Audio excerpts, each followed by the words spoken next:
So it's opening up with a huge reveal here, and it's that Suiryu has a sister named Suiko. So she's basically just came to check on Suiryu in the hospital because she found out that he got completely beat down by Bakuzan and Goketsu. And she's also revealing that she has taken over the dojo that their master was originally in control of, but apparently he had died at some point. And his name was Suicho, and he's like the Silver Fang of the Void Fist style, the style that Suiryu and Suiko use. And Suiko also wants Suiryu to come back to the dojo, but he tells her that he wants to be a hero instead. This is something that we've known for a while now. It's a part of Suiryu's huge character arc that he's had since he's been introduced. So then we cut back over to the Monster Association battle, and we see like this rescue helicopter coming in, and it's going to pick up all of the ancillary support heroes that were there, like A-class and lower. So like Moomin Rider, Lightning Max, guys like that are being evacuated as a way to save them from this big battle, because they'll wind up just becoming collateral damage, as we'll see how crazy it gets later on. So then we're cutting over to Tank Top Master and Fubuki, and this sequence here is kind of just continuing Tank Top Master chasing the dragon of Tatsumaki, I guess. This was kind of established back in the Boros invasion. But like I said, he's kind of just been trying to chase Tatsumaki or use her as a way of motivation to get stronger. So just keep that in mind. And also another thing that you should probably pay attention to and remember is he says, "I can feel my tank top tightening." Won't go any more into that, but it's there for a reason. So then we're cutting over to like a bewildered Tatsumaki here. She had just successfully, in theory, defeated Orochi at this point with that huge drill. And I guess she's like nearly at her limit, or pretty much at it at this point. And they're also reminding us of the Garo ticking clock, because Bomb's like, hey, you know, maybe Garo died down there when Tatsumaki put that drill in the ground. And Bang's like, come on, you know, that's not gonna kill Garo. We both know how tough he is. And like I said, the ticking clock, because while everything is so awesome right now, there's still more elements to this arc, and Garo is one of them.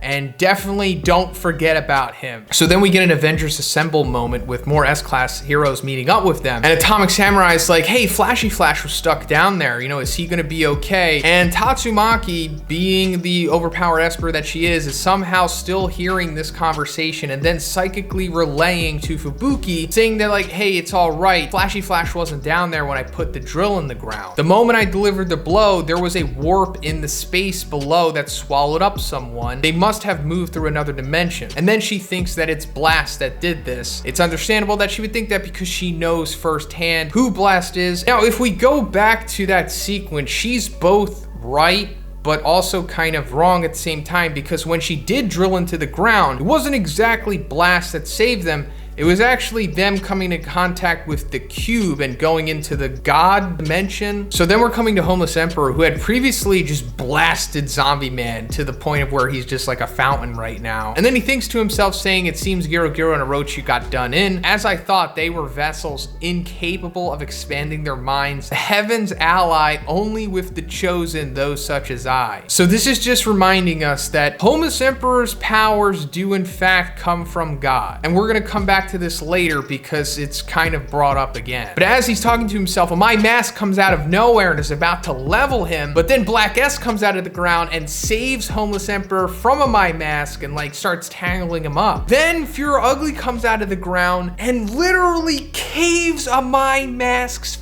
face in as Black S is holding him. And it doesn't even stop there, because then Fuhrer Ugly grabs a My Mask by the legs and rips him apart. And outside of the Zombie Man stuff, this is easily as gruesome as One Punch Man has gotten so far. So it's like, is a My Mask dead? Is this it? Is that just how he was taken out? Most likely he's gonna somehow make it through this, because it's already been established prior, at least if you've been following the redraws and retcons, that a My Mask has some kind of unexplained regeneration ability right now. In the redraws for chapter 103, Super S like stabs a My Mask in the eye with her tongue, and it like cracks his face. But before anybody can see what happened to him, he like covers his face, and then when he takes his hand away, he's seemingly regenerated. So I guess that is showing us that like a My Mask has some kind of Zombie Man type regeneration thing going on here. And I say Zombie Man because like only somebody on his level of regeneration would be able to come back from what we're seeing here. And I'm assuming that what we saw in chapter 103 was only just the beginning of what my mask is seemingly capable of. Or he's dead. And that's the end of a character who seemed like he had way more significance to the story. So anyway, after Fear Ugly does this, he says, from here on out, it's a free-for-all. Most amount of S-class kills gets to lead. How about that? So this is going to be like a recurring thing, I guess, from this point on. The cadres are going to try to keep one-upping each other and just getting as many S-class kills as they can, kind of like this game they're playing. And that leads us to the next sequence here where Child Emperor is like pulling Zombie Man's regenerating corpse away, but then they spot him and Fear Ugly steps on Zombie Man and then is about to just level Child Emperor. But then behind him is Homeless Emperor charging up a freaking spirit bomb. And he's like, get out of the way, and he launches it at Child Emperor. This is going back to what was just established about, you know, whoever gets the most S-class kills becomes the leader. So now they're trying to play this game. And right as his spirit bomb is about to hit Child Emperor, we see like this Event Horizon black hole type thing around it, similar to what we've seen from Blast before. So as I'm sure you read at the end of the chapter from Vib's little inscription there, this might be Blast subtly saving Child Emperor from getting completely nuked by this spirit bomb here. Because after this sequence, Child Emperor is just completely gone. Not even Atomic Samurai is able to pick him up on the communicator anymore. So unless he's just dead now, like how my mask could be, he either somehow avoided this on his own merit, or Blast, being Blast, just came in at the nick of time and then just, you know,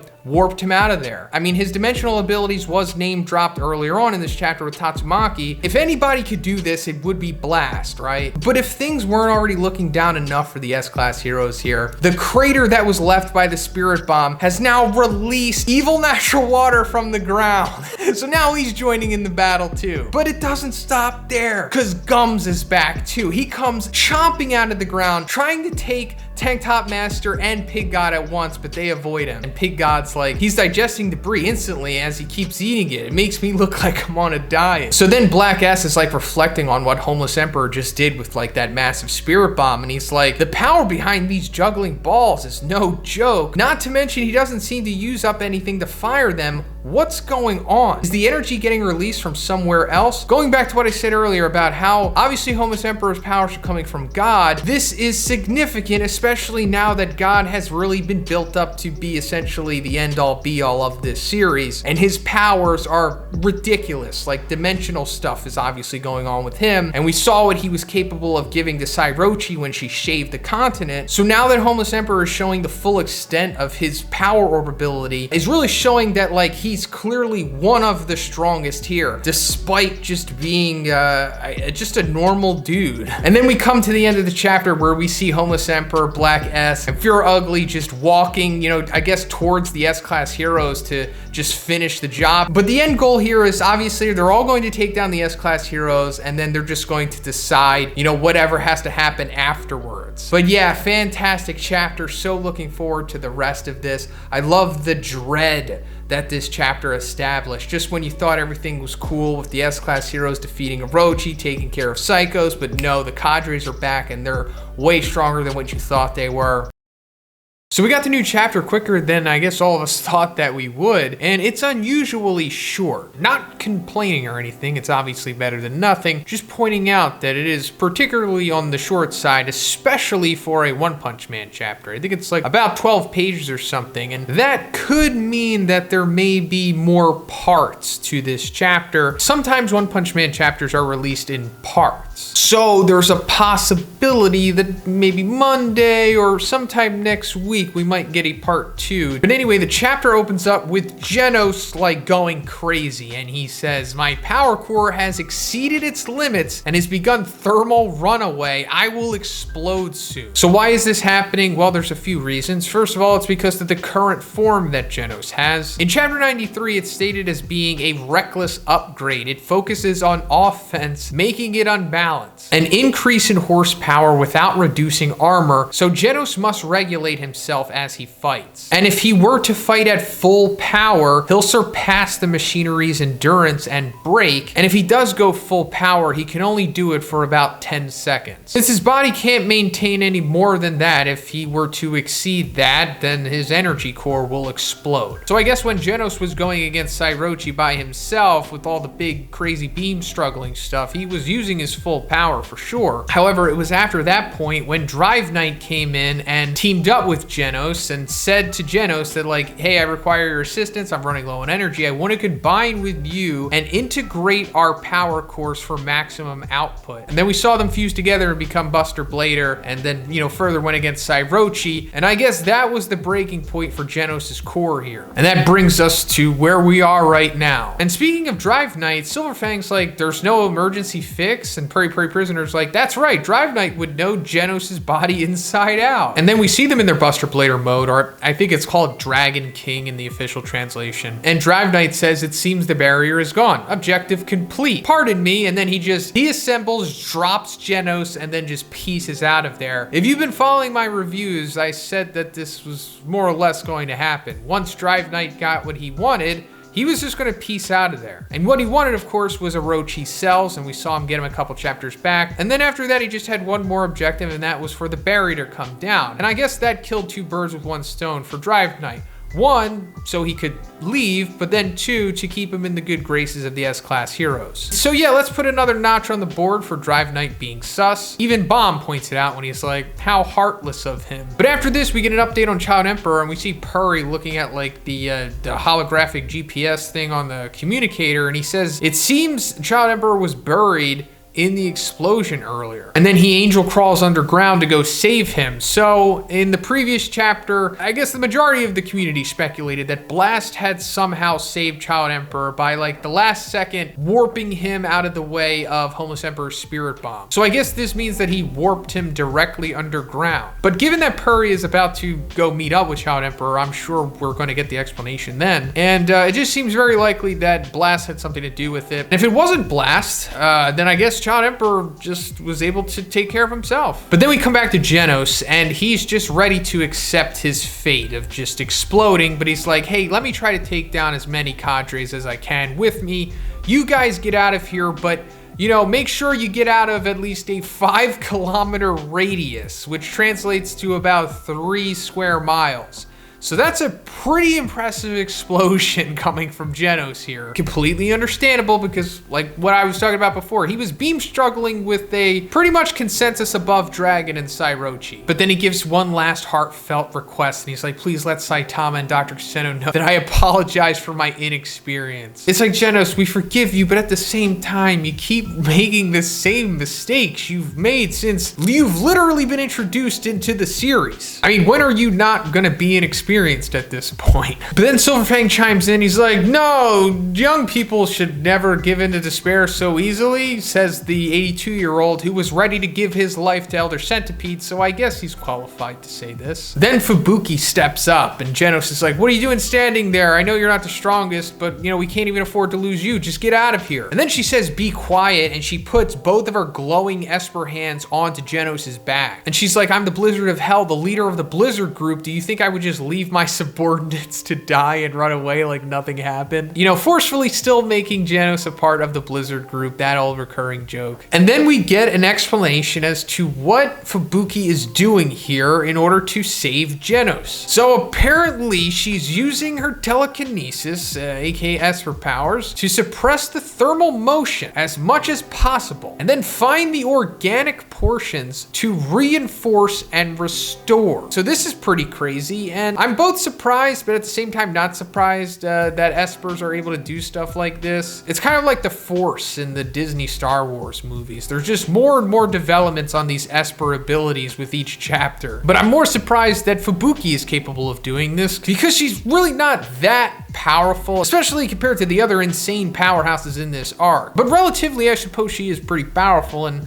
obviously proving it here if she is able to suppress the thermal motion of an energy core capable of destroying a 3-mile radius. But another interesting thing is that she says, and then find the organic portions to reinforce and restore. And that raises the question of like, how much of Genos is organic? I mean, I guess he has his brain, but like, what else does he really have? Like when Deep Sea King melted him, we saw like something of like a spine or something, but he's been cut in half so many times. It's like, is that really a spine, or does he have any spine left? It's like, what really is left of Genos besides his brain, you know? But then we come to Genos' Terminator vision, and it says unit temperature declining, cooling initiated, cooling function restored. So yeah, Fubuki successfully cooled Genos down and saved him from self-destruction. And like I was saying, super powerful energy core, capable of mass destruction. Very impressive feat from Fubuki here, showing that she certainly has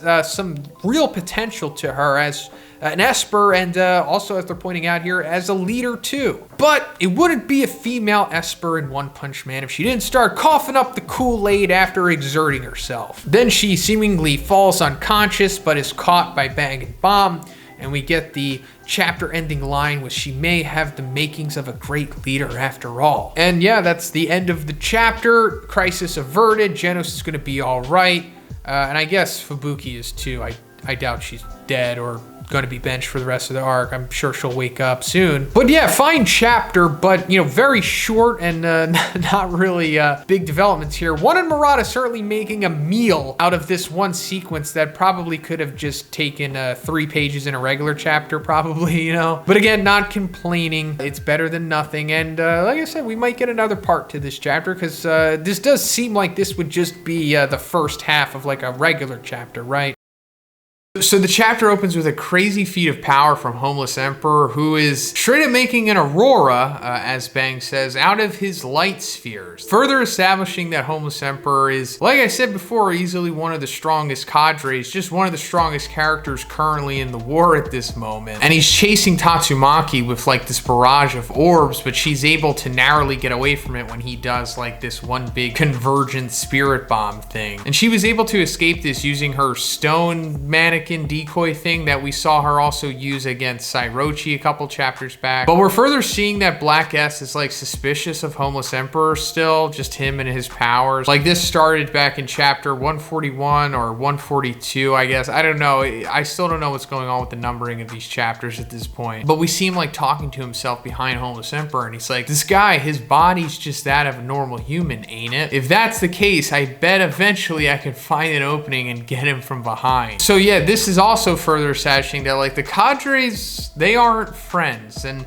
if they were, Black S is definitely not one of them. Like, let us not forget, this guy even like was talking back to Orochi kind of like way earlier on in this arc when Psychos, or Garo at that time, was telling everyone that like, hey, you're all underlings to Orochi, he's the leader. And I'm paraphrasing here, but Black S said something along the lines of like, hey, he's not my leader. I didn't sign up for the Monster Association to be his subordinate. And then Psycho said something along the lines of like, okay, well then after we defeat the S-Class heroes, anyone who wants to challenge Orochi can challenge him, and then if you beat him, you can be the new leader. And that's also kind of where we find the Monster Association, or what's left of it, with the cadres at this point in time, because they basically established that like, hey, you know, after we take care of the S-Class heroes, whoever had the most kills can be the leader or something. But obviously it's just going to come down to them trying to kill each other regardless. So Black S basically just assessing his options at this moment, since Homeless Emperor could possibly be his biggest threat to the throne at this point. So then I think for the first time in this arc, we're seeing Tatsumaki and Fubuki come face to face. Then once Tatsumaki realizes that Fubuki's not only there, but also injured, she goes into like a Super Saiyan slash, you know, question mark mob percentage mode here, saying that like, I can't believe this. I told them as clear as day that they couldn't allow you to participate. And she did pretty much say this was like a stipulation, I suppose, before they went on the raid to the Monster Association. Like, obviously Tatsumaki has like some mental health issues regarding her relationship with Fubuki, and that's just further going to be explored upon in this chapter. And then once she finds out that Fubuki's there of her own free will and that her injuries were done to herself, you know, trying to save Genos, she calms down and then it's like, okay, well then, you know, get out of here. I gotta go finish off the CADRES. And then Fubuki does like this psychic binding to Tatsumaki to try to stop her from going out and dying. And we're getting more insight into their upbringing and just, you know, their relationship up until this point. So these 2 pages here are telling us everything we need to know, I guess, at this point about Tatsumaki and Fubuki and why they are the way that they are currently. Then she easily breaks out of Fubuki's binding and then binds her and Bang and Bomb. And she acknowledges that Fubuki has gotten stronger and just progressed as an overall character. And then she says, but I can't go on thinking that anyone will come and save me. If you've grown to be a great hero, then all the more I have to be a good example. Of course, this is going back to the iconic statement from Blast. And we've seen so far Tatsumaki basically has lived her life by these words from Blast. And she clearly knows that at this point in time, she's definitely the strongest here, at least on the hero side, and that she has to be the one to solely take them down since no one else is going to be able to do it. Therefore, no one else is definitely going to be able to save her. And then this sequence ends with Fubuki saying like, Blast, you may have saved my sister's life, but you left a curse on her heart, which is a pretty interesting statement and tells us all we need to know here. So then Genos decides to be classic Genos and says, hey, you know, even though I just got my life back, I'm gonna just gamble it again. I'm gonna go help Tatsumaki against the CADRES because she kind of needs it at this point. And then Silverfang is like, okay, well then if you're helping out our lovely leader, I may as well head in and do my part too. So now we have Silverfang and Genos going to back up Tatsumaki against the CADRES here. So then the page after this is a complete shocker because we're seeing the Council of Swordsmen for some reason. The last time we saw these guys, I think, was chapter 69, because we see that Atomic Samurai goes to talk to the Council of Swords. I'm pretty sure he talks to them about like Garo, and then we had the whole Harigiri versus Atomic Samurai thing. And we're also seeing Spring Mustachio here. That's because he's the disciple of this guy in the front, Nichirin. But I'm not really sure why they're here, other than the obvious reason being that they're intending to help the S-Class heroes here or something. But that being said, I mean, like, I don't know if we're actually going to see them fight here. I mean, I guess they are since they're here, but I don't know how well they're going to do against the CADRES. And then if Garo shows up, they're definitely screwed. So if these guys are just here to job, I think that's unnecessary, but we'll see what happens. So then we're coming to Pig God and Tank Top Master. We're having this awesome little battle with Gums. And then Pure Ugly comes back into the fray and randomly picks up Soshi from the private military group, who I forgot was here, and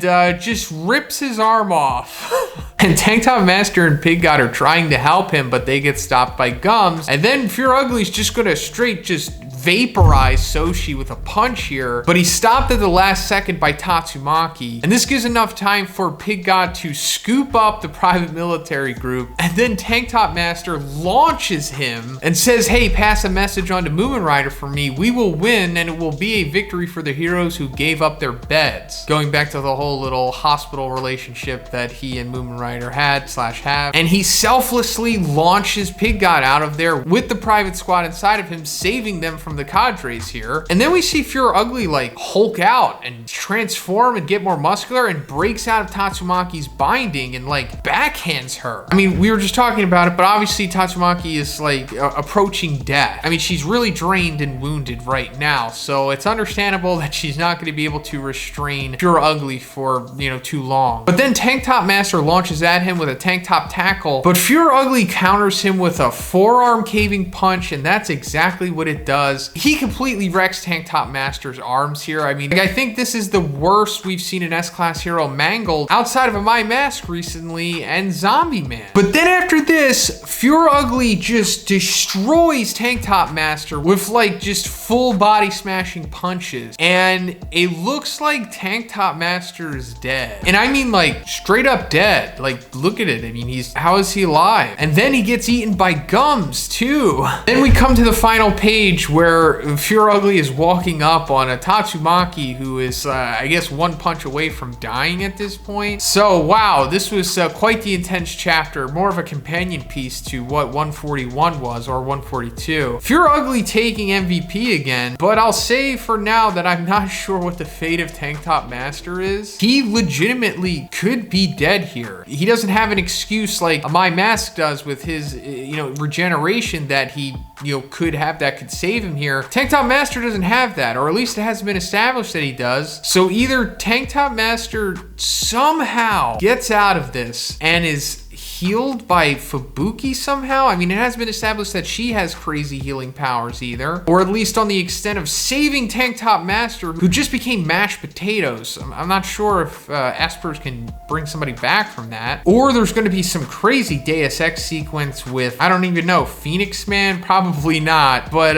man, it's really not looking good for Tank Top Master, and I honestly think that his life is 50-50 at this point. Like, he might be the first S-class martyr. I mean, I certainly hope not. We all love Tank Top Master, and he certainly shouldn't be the one main character who dies in this series, or at least at this point. But yeah, that's pretty much it. Not going to talk about what could happen after this sequence, obviously, because it has a lot of potential spoilers to it, but those of you who know that the next chapter might be a 10 out of 10.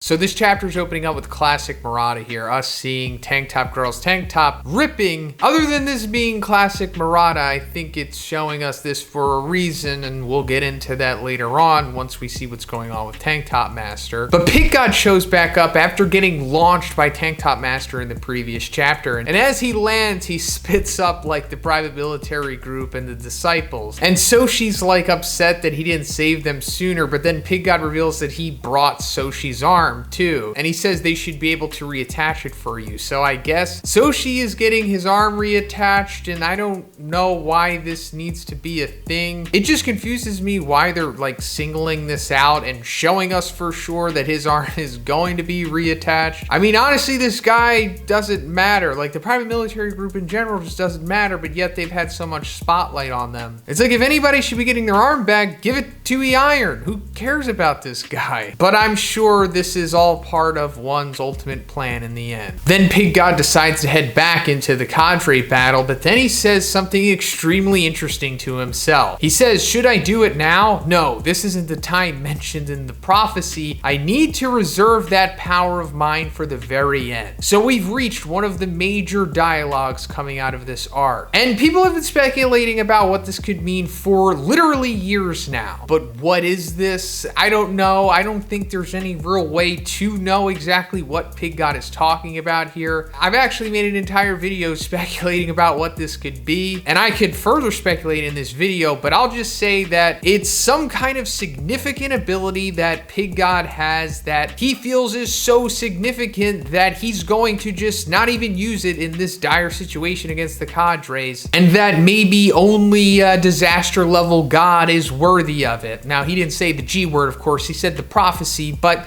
it kind of feels like those two things are one and the same. But I'll leave it up to you in the comments to speculate about what Pig God's ability or that power of his could be. So then we come back to Pure Ugly and Gums, and this is picking up from the end of the previous chapter where they're coming up on a unconscious Tatsumaki. And Pure Ugly says something that I can't even mention in this video because of YouTube, but I'll just say that it's probably a trick question because the answer is most likely none. But then Bang immediately interjects, and he's doing the abandonment. If you'd like to know what the abandonment is, you can check out this video right here. But he just shoots through Gums, taking Tank Top Master out of him. And Genos immediately comes in with the assist with, I guess, an incineration cannon right inside of the wound that Bang just created. But then Pure Ugly comes up on Bang, who had just grabbed Tank Top Master, and throws a face caving punch at him. Bang checks his punch and deflects it back at him. So then Bang checks Tank Top Master, and he says that his heart stopped beating, and he grabs his tank top and he says, what a sturdy undershirt, and he lets it go, and it like snaps back on Tank Top Master, and I guess gets his heart going again, because Bang checks his heart again. He's like, he's back with us, such strong vitality. And Tank Top Master like starts mumbling, and he says, what did you say? It's like, this is tank top magic? And Genos is like, he's delirious. Bang says he's still half conscious. That's enough, not another word, we'll get you to the medics. fixed, but then it says that he's fully conscious. So Tank Top Master is not dead. He has survived, and I, for one, am happy about this. Maybe some people were disappointed because I know that a lot of you want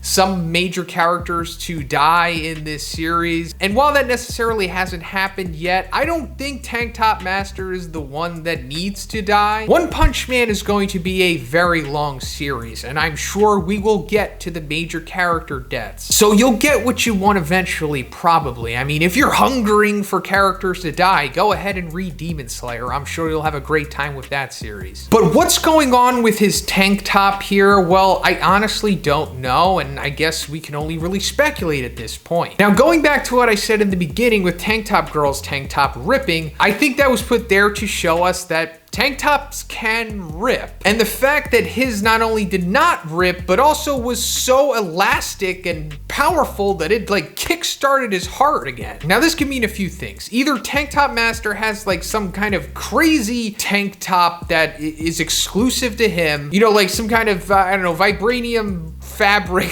tank top, I don't know, something. I mean, if the Hero Association gave Metal Bat an unbreakable bat, then maybe they gave him like an unbreakable tank top. I don't know, maybe it's something like that. Or it literally is tank top magic, and tank top magic could be going into the supernatural force that exists within the One Punch Man world, which most likely correlates to monsterization. I mean, we've seen that it has an effect on clothing and stuff. I mean, look at what's happening with Garo. Now, I'm not saying for sure that Tank Top Master is undergoing monsterization here or something. I'm just saying maybe it's a possibility. Because also we have to look into Tank Top Master might straight up be getting like a Zenkai here. Like the power aspect of One Punch Man, where when you come extremely close to death, survive, and come back, you gain like a power boost. At least according to Psychos chapter 92. We see this happen to Garo with his near-death encounter against Royal Ripper. So if anybody is a likely candidate for that to happen to them, it would be Tank Top Master here. And that could also lead to his tank top gaining some kind of power or something. I mean, the monsterization just power system in One Punch Man in general is like oddly nuanced and not fully explained yet, other than what Dr. Genos talks about in chapter 88. And what he said doesn't necessarily correlate to what could be happening with Tank Top Master here. So I'm just unsure at this point. I guess we'll just have to wait for more developments. But Gums and Fear Ugly come back, and Gums like bites Genos' arm, and Fear Ugly comes after Bang with a dignity caving punch. I guess this is like his ultimate attack, but Bang once again just easily deflects it with the water stream, and Fear Ugly hits Gums. It's so hard that like the back of his head blows out. Then Bang just pieces Fear Ugly up with a classic water stream combo, and he sends him back into a Gums who is very upset at this point after getting clocked by Fear Ugly, and he straight up starts eating Fear Ugly. Then Silver Fang grabs Tank Top Master and he says his entire body has been shattered. There's no way he'll last until help comes. Hate to overburden her, but we'll have to rely on the young Miss's healing abilities again. He's referring to Fubuki here, so I guess that was how Tank Top Master's gonna make it out of this. Fubuki's gonna heal him somehow, and by somehow using her Esper abilities. And I don't think it's ever been fully made clear that she can straight up like heal somebody to this extent. I mean, we've seen her use her abilities on like Bang and Bomb, but that kind of just reinforced their body. So I guess using that same principle, but to an extreme degree, can straight up, you know, heal Tank Top Master's grievous wounds here. Then Gum starts twitching, and we see Fear Ugly start to pull him apart. Then he completely rips him in half, and we see the birth of a new cadre here. Well, kind of. More like Fear Ugly version 2 by the name of Vomited Fear Ugly. So I guess Gums started to like immediately digest Fear Ugly here, like way quicker than he has any of the other people he's eaten. Before he's completely digested, came out of him, and so it's possible that this might be making Fear Ugly stronger simply because he's an Ugmon. Because it says when they monsterize, their strength depends on the wretched state of their heart. So maybe now that he's become even more uglier and just grotesque, that he's gained a power up possibly. I mean, he's getting a completely new name reveal dialogue box here, so maybe. So this chapter surprisingly starts off with Atomic Samurai fighting Evil Natural Water. And while he's fighting him, he can't figure out a way to beat him. I mean, it's understandable. He was having issues with Black S previously in this arc. And he's even saying like those eyeballs also seem to be made out of liquid. Then Iron says, did it absorb underground water? Its water jets keep getting stronger and stronger. So I guess that means that Evil Natural Water got bigger since we saw him underground going against the private military group. And also a couple chapters back, we saw it like come out of the ground like a geyser or something. So I guess at some point in between that, it had like absorbed water and now it is bigger. And then the Iron asked the $1 million question, what if this thing were to absorb the ocean? I can't tell you how many times I've been asked this question, and now I'm glad they're finally pointing this out in the manga. Now, does this mean that we're gonna see Evil Natural Water go into the ocean at some point in this arc? I would say it seems likely now since it's being brought up here. I mean, why else show this? Other than just a little wink at the audience, but I think it might be more than that. I'm not saying he's gonna like possess the earth, but I'm saying he'll get, you know, way bigger than he is here by probably going into the ocean at some point. So then Evil Natural Water starts shooting his jets at E-Iron and Atomic Samurai, but E-Iron can't keep up with the jets. Like his sword is completely destroyed and he's about to get lit up by these jet streams until suddenly Darkshine jumps in front of him and just tanks Evil Natural Water's jet streams. This is an awesome sequence and something that I didn't know I needed at this point, that being Darkshine versus Evil Natural Water, but also this sequence raises Darkshine up again. Because before this, he kind of dropped in stock because Garo just beat him down so bad and pretty much humiliated him. And he was on the come up these last few chapters, like he did help with them taking down Orochi, but he really needed a sequence like this to reestablish that like, hey, you know, sometimes you get completely clowned by someone, but it doesn't mean that you're not great anymore. You just had to take that L and get back up and show that, you know, you're capable of getting the W's as well. And I also think I've been asked this before too, like, could Evil Natural Water's jet streams pierce Darkshine? And I guess the majority of us assumed that, you know, he would be able to take it, right? It's just nice to get some clarification on the page, and it looks awesome as well. And then he seemingly like one-shots the Evil Natural Water here. So does this mean he's defeated it? I think it's extremely unlikely that this is the end of Evil Natural Water. I mean, come on, it's never that easy. And also he's water. We clearly don't see him getting vaporized here, so it's going to take a lot more than this. It's still pretty impressive from Darkshine nonetheless. I'm just saying, don't expect Evil Natural Water to be dead here. So then Black S steps up and he does like his own little version of the serious side hops and multiplies himself in an attempt to stop Bang and Genos. And then he shows one of the reasons why he's really broken, because while he's like duplicated, he begins kicking them with like giant feet.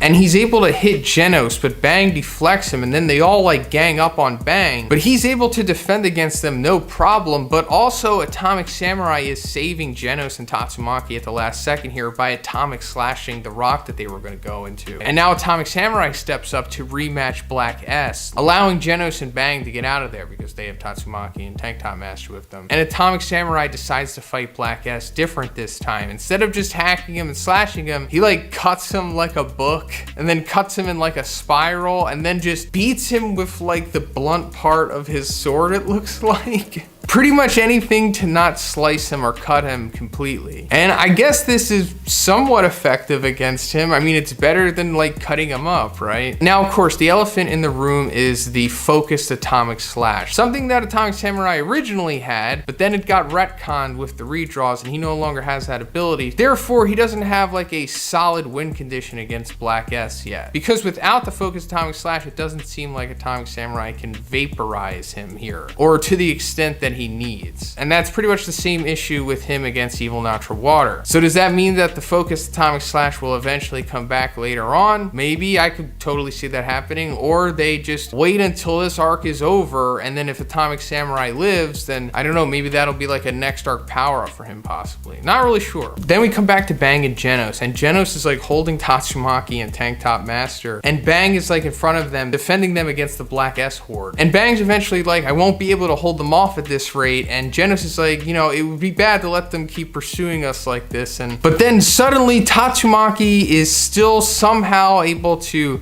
regain her consciousness and use just a little bit more of her power left to stop Black S. And this way Genos can get Tank Top Master out of there because he's clearly the most wounded here. Like, he's pretty much the top priority here to have somebody escape. But while that's happening, Black S does actually something pretty cool. Like, while he's being bound by Tatsumaki, he shoots like a clone outside of like the barrier, but Darkshine steps up and just levels it. Then Darkshine says something that I think is going to be a meme from now on, possibly, or just, it seems like this has meme potential, because he says it doesn't matter how much protein you've got or how dark you may be, you guys just don't have enough shine. And then the final panel of the chapter is Black S saying his iconic line, "Shine, don't look down on me." So yeah, I guess that means we're gonna get a continuation of Darkshine taking on Black S here, which on paper is a very fun matchup. I mean, we've seen that Black S can get all big and hulky, so I'm sure we're gonna see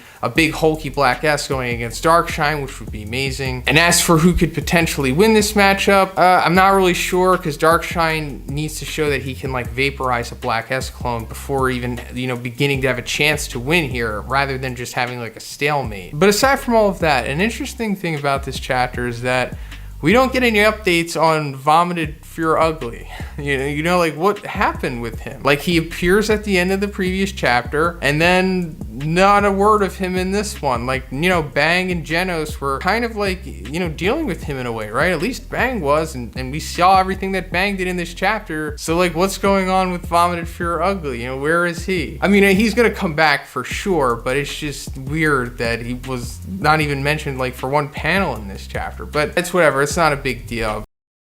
So the chapter opens up with Bomb like stopping Fubuki from trying to go after Tatsumaki, because a couple chapters back, Fubuki tried to like psychically stop Tatsumaki from continuing to fight because of how damaged she is. But Tatsumaki, of course, was having none of that and like reversed it onto Fubuki and Bomb and Bang. And then she went back into battle only to like get messed up by Fear Ugly. So now we're coming back to Fubuki like trying to go after her. And then Bomb is basically saying like, hey, you know, you guys are pretty similar and you don't even realize it. I mean, here. And then we get a little joke about how like Fubuki and Tatsumaki, you know, one is like this and one is like this, so they're not the same. Then we cut over to Tatsumaki, who is still heavily damaged and being protected by Bang here, and she's clearly not happy about it. It's like, will you leave me alone? I don't need anyone's help with weaklings like these. And Black S. But that's gonna be like the main battle of this chapter, I guess. Just everyone, for the most part, taking on Black S. And that being said, we see Atomic Samurai continuing to fight him, and they're having like a little back and forth. Then we cut over to like Black S taking on Darkshine, which is picking up from the end of the previous chapter, because that was the fight that was established then. And Black S is like swarming Darkshine, but they're like just clearly no match for Darkshine. He just like Shoryukens out of them. And at this point, it appears that like Darkshine's getting his swagger back, because he's like, my muscles of steel didn't betray me after all. Everyone is watching me. I'm shining more than anyone.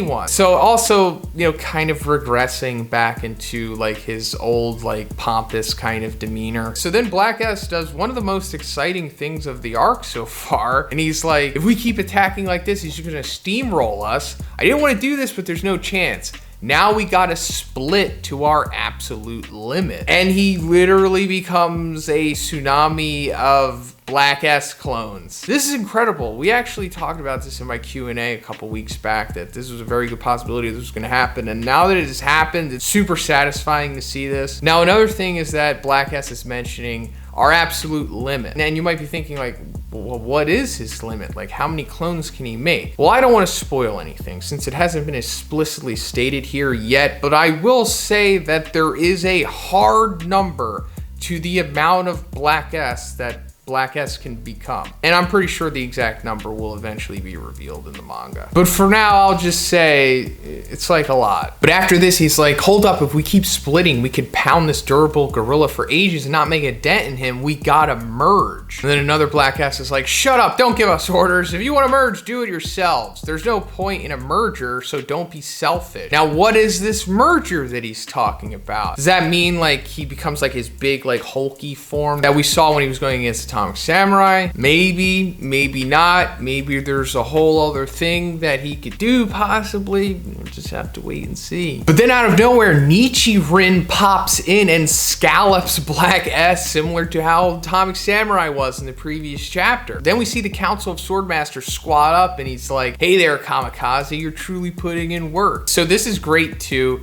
Council of Swordsmasters are finally doing something. We saw them introduced a couple chapters back and I was really confused as to why they were here, but it appears that they're going to be helping with the Black S battle, at least for the most part. Then we see Nichiren talking to Bang and he's like, we shall give back up to our comrades. And Bang's like, I am Bang of the Waterstream Rock Smashing Fist. I've heard much about you. Nice to meet you. So this is pretty great, you know, like a meeting of the two old masters. But meanwhile, one of the Black S's like goes up to Homeless Emperor and he's like, you know, why are you just sitting up there? Why don't you help us? Like, give us some cover fire. And Homeless Emperor is like, it's a race to hunt the S-Class, right? Isn't this your chance? Give yourself as much of a lead as you'd like. And then he starts talking to himself and he's like, yeah, keep splitting. If he splits to his maximum amount, each one barely has any ability by itself and they lack cohesion.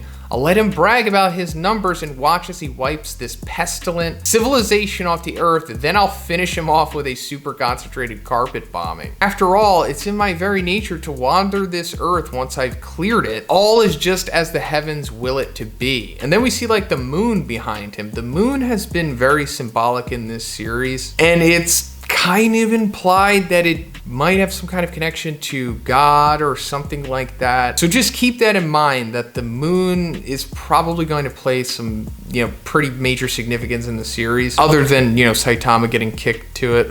But this is also like kind of further establishing like the Cold War between Homeless Emperor and Black S. Both sides like clearly realize that they are both the biggest threats, and that, you know, best case scenario, it will eventually come down to them having to take each other out. And it's kind of just coming down to who decides to like do it first. But anyway, Nichiren does a crazy impressive feat here, and he starts swinging his sword as he says like a vortex and cuts like this massive piece of the ground in half. Like, I'm legitimately surprised that he was able to do this. I mean, I've speculated before about, you know, how strong the Council of Swordsmasters could be, and I thought they're probably S-Class level because Atomic Samurai like wouldn't associate with anyone that is beneath the S-Class level unless they're like his disciples or something. But this certainly went above my expectations, and this is actually like one of the more impressive S-Class level feats. And Spring Mustachio steps in for the alley-oop here, and he does a new named attack to like the Black S's that are falling into the cut in the ground, called the Tomboy Barrage, which is like an upgraded version of like his original named move. And Nichiren says, if you're wondering why this man is content to stay in the lower ranks of the A-Class, that's because the penetrating power of his technique is too great, so he can't attack horizontally in populated areas. But his Tomboy attack is certainly one of the most powerful things in the A-Class, in my opinion. Like, if you go back to when he was fighting Garo, he does the Tomboy like at Garo in the air, and we see it from like a faraway perspective in the city, and it's pretty impressive. It looks like a demon level feat. But we're also seeing what the other Council of Swordsmasters are capable of. So it appears that the one guy, Amahare, has like two like Chinese swords, I guess. Maybe I'm wrong, but they just remind me of like Chinese swords. I'm sure somebody in the comments will tell me exactly what they are. And then the bald guy, Zanbai, appears to have like a Buddhist one-handed sword style or something maybe. So then we cut to Genos, who has Tank Top Master, who he saved in the previous chapter. And Fubuki says, with my remaining power, I don't know if it'll be enough to save him. And Bomb says, if only we could give him some of my power. And Fubuki's like, well, let's try it. And somehow, via Esper magic,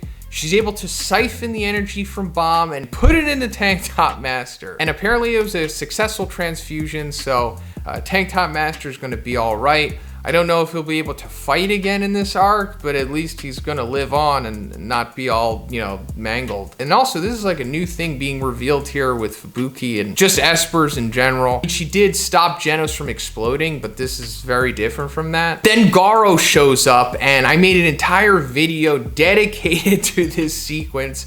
You can check out right here. I talk about it at length. But then Bomb tells Bang that Garo's there, and Atomic Samurai is like, you know, leave this to me. Go right your wrongs as a master. And Bang's like, hey, thanks, bro. And then Nichiren's like righting his wrongs. I remember someone saying that we should take care of Garo before Bang does since he couldn't be relied upon. And Atomic Samurai's like, I was mistaken. This is a callback to chapter 69 when the Council of Swordsmasters are first introduced. And that's because Atomic Samurai goes there to talk to them about the very thing that they just mentioned. Then the chapter ends with Garo facing down Bomb and Fubuki, and he's like, young miss, you should hide, and she's like, don't underestimate me. So surprisingly, this chapter opens up with Bomb actually fighting Garo, and it's a competitive fight with some great choreography too. And Bomb's like, it should be my younger brother to finish you off, but it seems there's no time for that. If we must fight, there will be no holding back. So that's confirming Bomb obviously not holding back. He is 100% trying here. And then they start going into like a Dragon Ball Z fight, at least from Fubuki's perspective, who isn't able to keep up with their movements. And Garo almost winds up hitting Fubuki, but Bomb stops it just at the last second. And Bomb's like, let's take this elsewhere, because if we don't, Fubuki's gonna get messed up. Then he like shoulder checks Garo away, and they go fight somewhere else, so Bomb doesn't have to worry about Fubuki being a liability anymore. So this is really interesting because this is the first time I guess we're seeing Bomb tested. He's never really been pushed this far before, and we never really knew like what the extent of his power actually was. I mean, we knew he was strong because he is the brother of Bang after all, and he does share some of those huge feats with him against Elder Centipede and Overgrown Rover, but that ultimately just left him at like an ambiguous level of power regardless. Now, a couple years ago on Murata's stream, he said something like he didn't like that Bomb didn't get a lot of screen time talking about the webcomic. This is all new stuff, by the way, at least by the continuity of the manga. And he also said that Bomb is stronger than Bang. And I've always had an issue with that because, first of all, Murata is just the artist of the One Punch Man manga. He's not the writer. One is,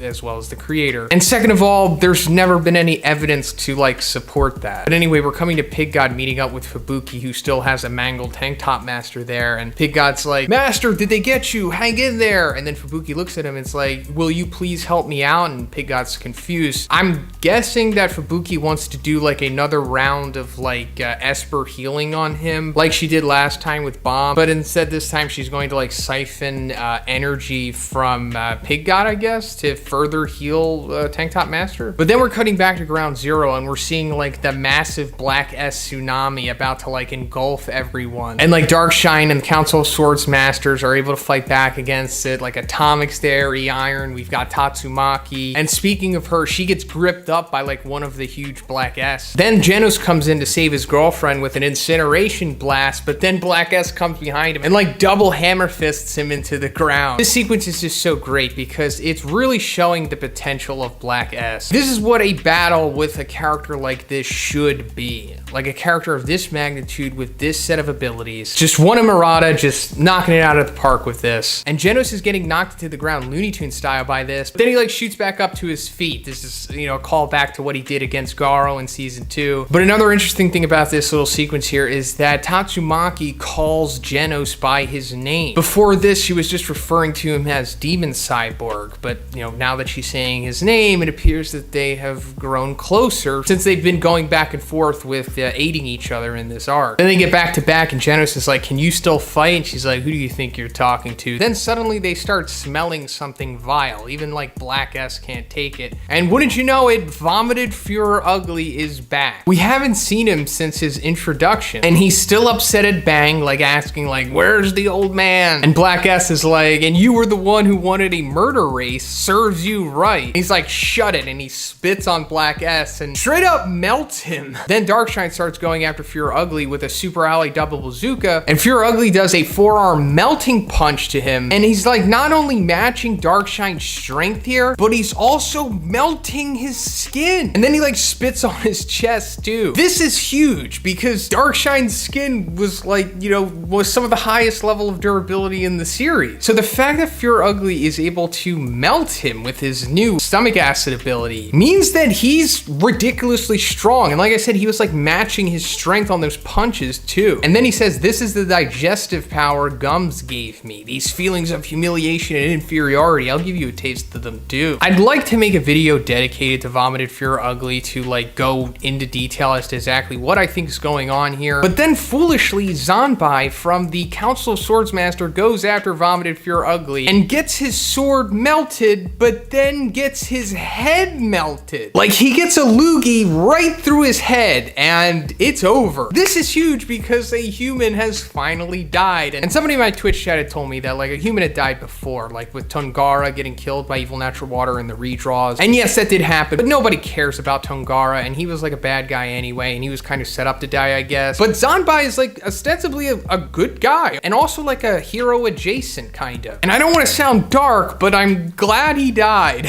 Just for the sake of the story, because it, you know, it brings those stakes back up, which were kind of low before this point, and, you know, drew a lot of criticism as well. Because, you know, a lot of people are like, no one dies in One Punch Man, and that's absolutely true. So the fact that Zanbai has died here, I think is much needed, and also is a great way to utilize his character, as well as just the rest of the Council of Swordsmasters, who, like I said, I was just a little confused as to why they were here. But then Atomic Samurai and Ichirin come up and do their own little atomic slashes to him, but they have no effect on him, and not only that, but their swords melt too. So yeah, I guess now he can't even be cut up. Like, his biology is just completely altered to where he's just like not even solid anymore. So then we're coming back to Bomb fighting Garo, and Bomb says, what sort of battles has he been through in this short period? He's combined every technique and refined them into his own style. Is this also a result of monsterification? And little did Bomb know that, yes, it was a result of that. And we're also seeing the evolution of Garo's fighting style here, because he says he's combined every technique and refined them into his own style. Like, through Garo's journey, we've slowly been seeing him implement new techniques into his repertoire and like making them his own. We also saw him have like a big breakthrough against Darkshine, like using Water Stream and Whirlwind Iron Cutting Fist into like the Cross Dragon Slayer Fist by himself. But obviously now he's even surpassed that. Then Bang comes at him with like a Whirlwind, but Garo does his own and cancels it out, then clocks him with a sweet elbow, reminiscent of how he hit Metal Bat when they fought. Then wouldn't you know it, Bang shows up and Bomb's like, Bang, watch out, he's nothing like he was before. I mean, clearly. And that's where the chapter ends, Garo facing down Bang. So does this mean that we're going to see Garo fight Bang in the next chapter? Well, I mean, certainly it seems like it's going to be that way, but I just would like for them to maybe hold off on that for now. I don't think right now is maybe the best time for them to have their rematch. I think it would be better if like Vomited Fear Ugly maybe interrupts them and goes after Bang, because obviously it was established that he's still angry at him, but you know, anything could happen at this point, as I always say with the manga's continuity.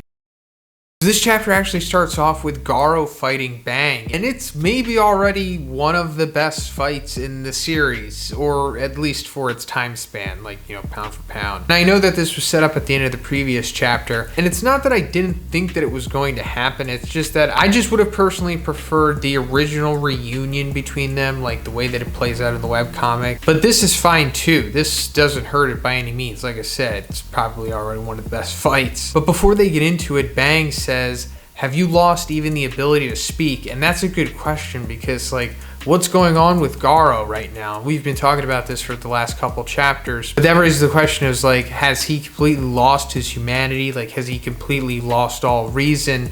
Has the monsterification completely taken him over? And it always takes me back to what Psycho says to Garo in chapter 92 about monsterification and her experiments with it, where she says, you must repeatedly overcome death as a human being. This is obviously what Garo has been going through for like the past 50 chapters or something. Many who survive become mindless, mediocre brutes incapable of further progress. Now, Garo is obviously not a mediocre brute, but it is possible that he is experiencing this on just a much larger scale. Like in this repeatedly overcoming death, monsterification, power ladder climbing game. Even people as strong as Garo, like inherently, even reach a cap where they become so strong, but at the cost of that power, they also become mindless. Like to a point of diminishing returns, I guess you could say. Or he could be in a similar unconscious state that we saw him in when he fought Darkshine originally, and once he got hit hard enough, he got snapped out of it, and he became like, you know, normal Garo. That could happen again here, and it probably will, or something like that. I think it's most likely the latter here. Like, he just needs to come out of whatever state he's in right now. I don't think he's completely lost his mind. But anyway, in this fight, we see Bang using the breathing technique, and this is already one of my favorite panels in the series. But there was recently like a soft controversy with this thing because of a translation that my friend Vib had discovered when he was translating the data book. And it turns out that it wasn't actually called abandonment this whole time. I made an entire video dedicated to it. You can check it out here. But in this chapter, Bang is witnessing Garo do the breathing technique, and he says, awakening breath, a technique that draws from the very limits of one's body. He mastered it from just a glance. So there we go. That's the name of the breathing technique. It's not the abandonment, it's actually awakening breath. But also it's weird that he's saying he mastered it from just a glance, because Garo has been using this since I think like chapter 81, like when he was fighting Death Gatling Squad. So either that wasn't awakening breath, or awakening breath is like a more advanced version of what he was doing, or Bang just simply didn't know that he has picked up that technique since he left the dojo. But then we're coming to the other side of things. But Fear Ugly's about to do a double full body melting punch to Atomic and Nichiren. But then out of nowhere, Amahari kicks Atomic Samurai and E-Iron out of the way. And also at the same time, Nichiren is like knocking Spring Mustachio out of the way. And they take the hits for them and they straight up die. And holy crap, is it gruesome. So this is like back-to-back human non-villain character deaths. And I guess that explains why they are here. I asked this a couple chapters back when they first showed up, but this is it. They were here to die. And I gotta say, it's excellent use of their characters. But then out of nowhere, on his deathbed, Nichiren takes off his prayer beads, and then this like portal opens in it and he pulls a sword out of it. Your guess is as good as mine as to what is going on here. But it turns out that this thing is called the Sun Blade, and it's a secret blade made on an ancient continent which sank into the ocean, and it's said to have been passed down for generations within the Council of Swordsmen. But I really hope that one intends to have a deeper meaning to this, because the geography of the One Punch Man world is very mysterious and intriguing. Like currently they're all kind of located on a supercontinent, but there's other places like in the world that haven't been talked about or shown yet. So I'm hoping that this mention means that there's a possible prospect of that stuff being explored in the future. But anyway, then we're getting another bombshell here, because Nichiren straight up reveals that he's Atomic Samurai's master. We did not know this beforehand, but he also says that he's leaving the Council of Swordsmen to Atomic, and I think this means that we might have like a new council, and it's going to be like Atomic, the Disciples, and Spring Mustachio, and then whoever else. I think that would be pretty interesting, right? But also it turns out that there's a moon blade as well, and it's said that the warrior who wields both will obtain unparalleled power as the Swords Master. Bringing that legend to reality is the Council of Swords Masters' long-standing mission. So this is hard setting up the future mission slash power up for Atomic Samurai, and I'm totally on board with this. But anyway, Vomited Fear Ugly has been like sucking up his own like stomach acid with the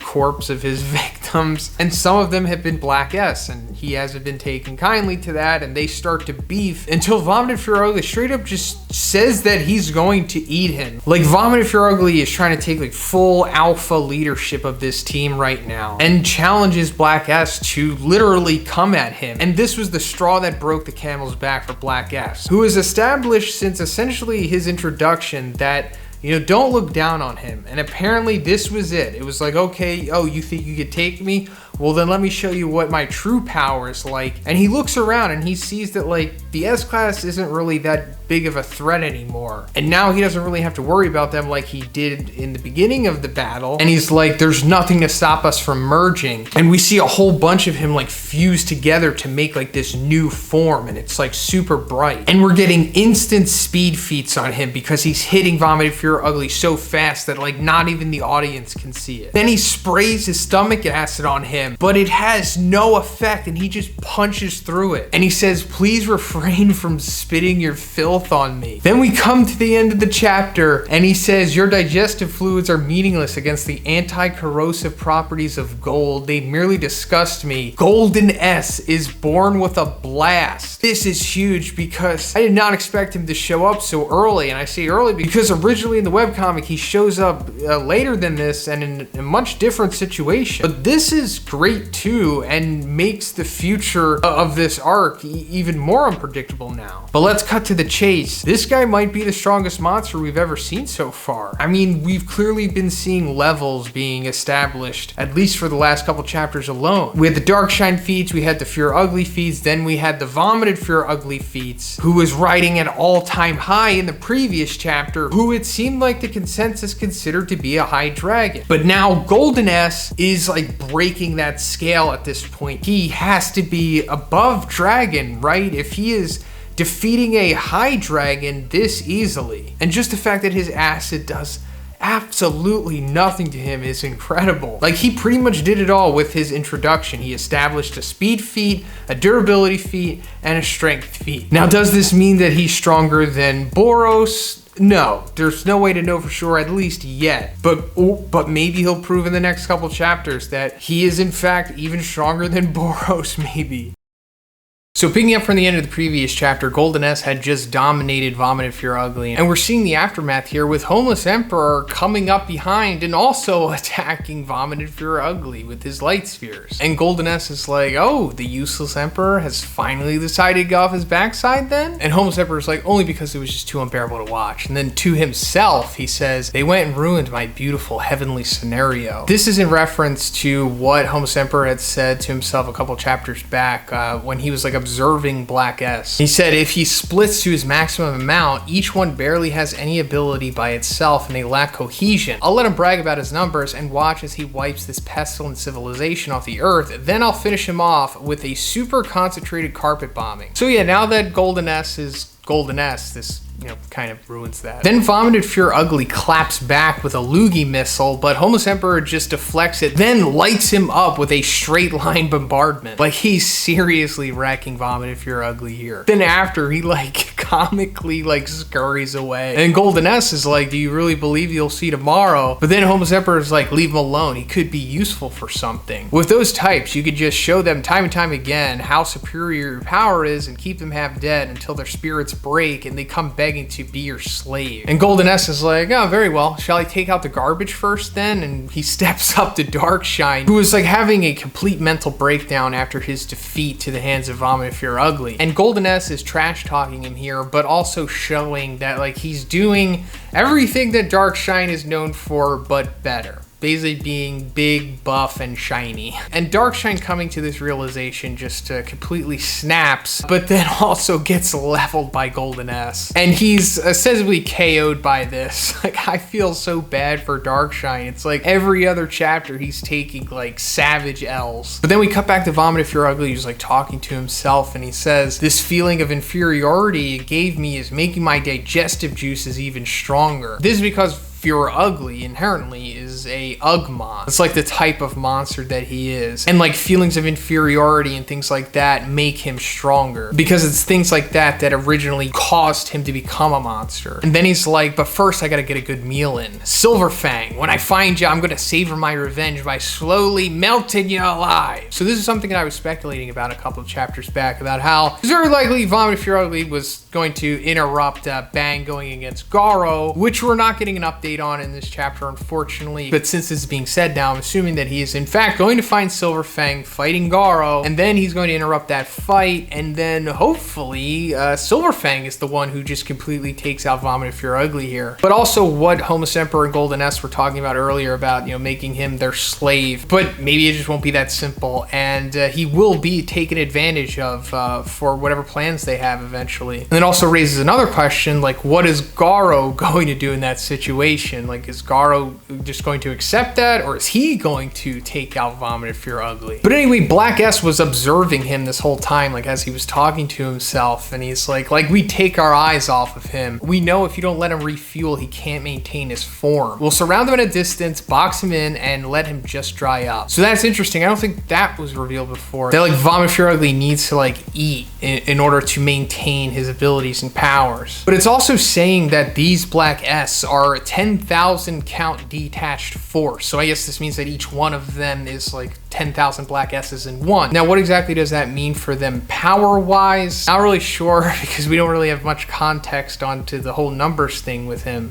But I guess it just means that they're somewhat formidable. But anyway, surprisingly, Metal Bat has finally shown up here. And he's talking to Black S, and he's like, you guys know if there's a hero hunter around here? And Black S is like, who are you? Who cares if he's here or not? What does it even mean to a dead man? And they all punch Metal Bat in the face. But he comes back and one-shots all of them. And he's like, oh crap, I beat him before they could tell me. So did he just vaporize a 10,000 Black S? I guess this is like a smaller version of Golden S, you know, like the 10,000, maybe they fuse together, and because they did that, they lose the inherent ability that Black S has, where he's like malleable and can like split up and duplicate and stuff like that. I'm pretty sure he loses that ability once he fuses. But after this, we're seeing King, who's like coming out of some rubble, and he's like, why do they keep sending me off by myself? And we get like this flashback of him talking to Metal Bat, where Metal Bat's like, hey, let's split up and spread out. You take that side, King. But before this, King and Metal Bat had like met up a couple chapters back, and they decided to come to the battle together. And it took a while for them to get here, but they're here now. But we're cutting back to Homeless Emperor here, and he's doing an extreme carpet bombing to Atomic Samurai, E-Iron, and Sprig Mustachio. But surprisingly, they're all defending against it. I mean, this is especially impressive for E-Iron and Sprig Mustachio, considering that they are A-class heroes defending against a dragon's named attack. But after this, we're cutting to like Black S, like messing up Tatsumaki and Genos, but there's like a narration over it telling us pretty much what's been going on in this arc so far. And it turns out that it's Child Emperor, another character we haven't seen in a while, one who was presumed to be dead for a little bit before it was revealed that his like GPS location was underground or something. I think that was revealed a couple chapters back. But Homeless Emperor had launched like a spirit bomb at him, and it looked like it was about to hit him, but we didn't see what had happened. And it's turning out here that the last second, an underdog man had took it upon himself, I guess, to Piccolo Gohan style save Child Emperor here, but also using that clear barrier film stuff that we saw him use against Phoenix Man. It's also revealed that this whole time Child Emperor has been texting Metal Knight, because he says, Metal Knight, no, Dr. Pufoy, the power of the weapons you possess is beyond that of any lone hero. So is that confirmation Metal Knight is stronger than Tatsumaki and Blast? No, but it certainly is putting some, I'll say, deserved hype on Metal Knight, who has surprisingly been lacking it for a while now. If you don't take a cooperative stance towards the Hero Association here, you may be seen as a threat to them, jeopardizing your current position. So this is super interesting, because I think this is going to have major importance after this arc is over, especially now that Drive Knight has been planting the seeds of doubt about Metal Knight to Genos, but also to Second Gar earlier in this arc. And then we're getting a look at Child Emperor's phone screen, and it shows like a previous text conversation between him and Bufoy from 1 year ago. And this is because Child Emperor was like a former assistant of Metal Knight, and I guess this was like the last conversation that they had via text. But then it's revealed that Child Emperor only has like 10 minutes left of oxygen down there, and he's basically just waiting for someone to save him off of his transmitter coordinates. And wouldn't you know it, it's Purry Purry Prisoner who comes and saves him. So then we're cutting back to Genos and Tatsumaki, and it's not looking good. Like, I mean, they were pretty much done like 5 chapters back, but now they're beyond done, because Genos is like, he's literally just a torso here, and he's still trying to save Tatsumaki by like grabbing onto her dress with his teeth. And Black S is like surrounding them, and it seems like they're about to finish the job here, until suddenly you start hearing thumping, and they turn around, and it's King. King is finally shown up here. I mean, we saw him a couple chapters back with the Metal Bat thing, but no, he is finally here. And he is confronting Black S and saving Genos and Tatsumaki at the same time. This is going to be incredible, because I know all of us have been so eager to see how the CADRES are going to react to King. And I have high hopes for my boy King here, but I mean, if you guys know me, you know that that goes without saying. Okay, so after about 4 months, we finally got a new chapter for the main story of One Punch Man, and it's pretty great. I know a lot of us were expecting this to be like King's big chapter, but you know, that's gonna come later. But instead, we got quite the curveball here, and we're getting Bang's backstory for the first time, pretty much, and Bomb, but to a lesser extent. So we're opening up with the continued fight between Garo and Bang, and we're seeing that Bang is now definitely taking some serious damage. And after they split up, we see Garo go into a new stance, and it turns out that this is called the Explosion Release Fist. This is like the third main style that we're hearing about here, at least between the brothers. But we'll get into that. So Bomb is like, how does he know that? And Bang says, while Garo was fleeing the dojo, he broke into the safe and snuck a look at the scrolls containing secret techniques. I ran in quickly, and he couldn't escape with them at least. So he got a grasp of it with just one reading, that wicked technique. And also just further showing how outrageous of a prodigy / martial arts genius that Garo is. But then Bang says, to think I'd have to settle things with Garo, as well as my past self at the same time. And that triggers us to go into a flashback here, and we're seeing Prime Bang for the first time in the actual story. Before this, Prime Bang was kind of like a legend, not just within the world of One Punch Man, but also like within our world, because I think like 3 years ago or something, Murata just, quickly drew up a sketch of what Bang and Bomb look like in their prime. And I'm sure many of you are familiar with this. I mean, we've been talking about it since he released those images. I mean, I've made at least 3 videos on this subject alone. So it's just so satisfying that we're actually getting to see what was going on with these guys back in the day. And it turns out that he was on his Sigma male grind set. And this goes back to what he just said, to think I'd have to settle things with Garo as well as my past self at the same time. He was very much like Garo, except, he had different interests than Garo, such as like women and partying. And it's at this point where it's revealing that Explosion Released Fist was his original style, and his original moniker was Wind of Blood Bang. So then Prime Bomb shows up, and another surprise here. Not Prime Bomb so much because we knew what he looked like, but we never really saw the neck down. And it turns out that he was an absolute unit in his prime. I mean, this guy was not missing any meals or protocols. So it turns out back in the day, Bomb showed up to set Bang straight, and we quickly come to see the difference between Sigma male grind set Bang going against the dark alpha Bomb. And unfortunately, we don't get to see what happened in the battle, and I know a lot of us were looking forward to that because Murata did say that they were unstoppable, which led a lot of us to assume that, oh my god, were these guys like above dragons, or what was going on with them? That still remains to be seen, but the end result was Bomb just washing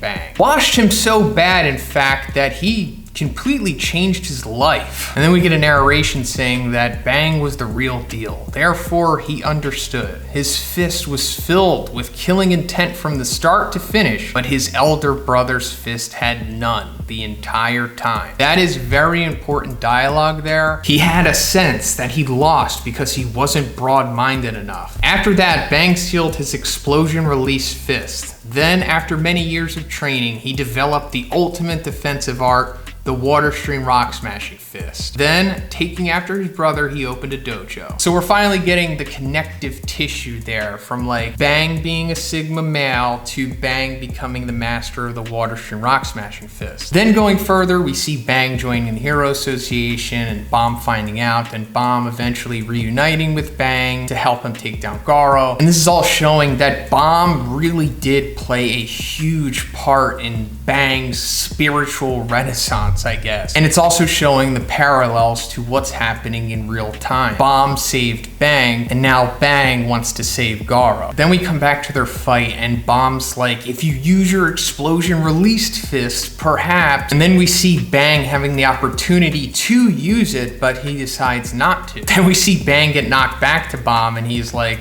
looks like I'm getting through. Watch carefully, big bro. Then Bang says, I know this should reach anyone possessing your level of talent. You can hear it, can't you? The voice hidden within my fists. Then Bang hits him with a verbal spirit bomb, and he says, after this incident, I'll retire from being a hero. Once I do that, Garo, the two of us will be master and disciple once more. Let's start over from the beginning. How about it, Garo? And then this just sets Garo off and his eyes start to crack. This goes back to what we were talking about when this version of Garo was first revealed. We speculated that this wasn't like the true Garo. Like he was in this like feral, you know, unconscious type of state, similar to how he was when he first met Darkshine. Like the monstrification like overwhelming his personality. And he was able to snap out of it against Darkshine, you know, after getting knocked in the head. But Bang was able to do it with words, and also like the ultimate thing that Garo probably wants to hear. Now, is that going to happen? Are they going to be student and disciple again? I honestly don't know. I really hope so. I think that would be incredible. But first, you know, we need to see how this arc ends because one of them could die. But anyway, we're cutting back to the cadre battle and we're seeing Genos getting dominated by Black S while simultaneously trying to still save Tatsumaki, who is like barely holding on at this point. Then we get a number drop on Black S after Garo like takes out 3 of his clones. He says, with that, there's only 449 billion remaining of me. So I think this is the first time that we're getting a number on Black S, and it's pretty high, right? But to be honest, it's actually kind of low. And I'm not gonna tell you what the full number of Black S is because it hasn't been revealed yet, but I'll say that most of that went into making Golden S, and it's kind of lining up with the numbers from the webcomic. So I'll just say that there's not really that much Black S left, believe it or not. Or maybe there is, maybe it's changed in the manga's continuity, but just in my opinion, I don't think it has. And then the chapter ends with Torso Genos protecting Tatsumaki by covering her and having like this internal monologue, and that's pretty much it. So this one starts off with Homeless Emperor firing off on Spring Mustachio and the Iron, 2 A-class heroes. And of course, Homeless Emperor is a dragon himself, so this is an incredible feat for them. And it continues to make me think that they probably are going to become S-class in the future, maybe like in the final arc. But then we see that like Homeless Emperor isn't even trying, and he says it's hard to control the fire temperature to kill with comfortable rhythm. So either that's just a legitimate excuse, or it could be setting up a future foil for him. So then we're coming to Atomic Samurai getting behind the Iron with the Sun Blade, but we're going into this flashback now of him talking to Nichiren, and he says, ah yes, the Sun Blade is alive. It gauges its wielder to decide whether to lend its power. If you aren't accepted by it, then unsheathing it is impossible. And then Atomic says, sounds like something out of a fairy tale. It's like, bro, you live in a world with monsters and you yourself can cut things at an atomic level. But then we see him grab it, and I guess it's like scanning him, but he's also going into his like subconsciousness, and he's remembering Bang. He's being inspired by his mentality of being like a stream of water. And he does like his Shikai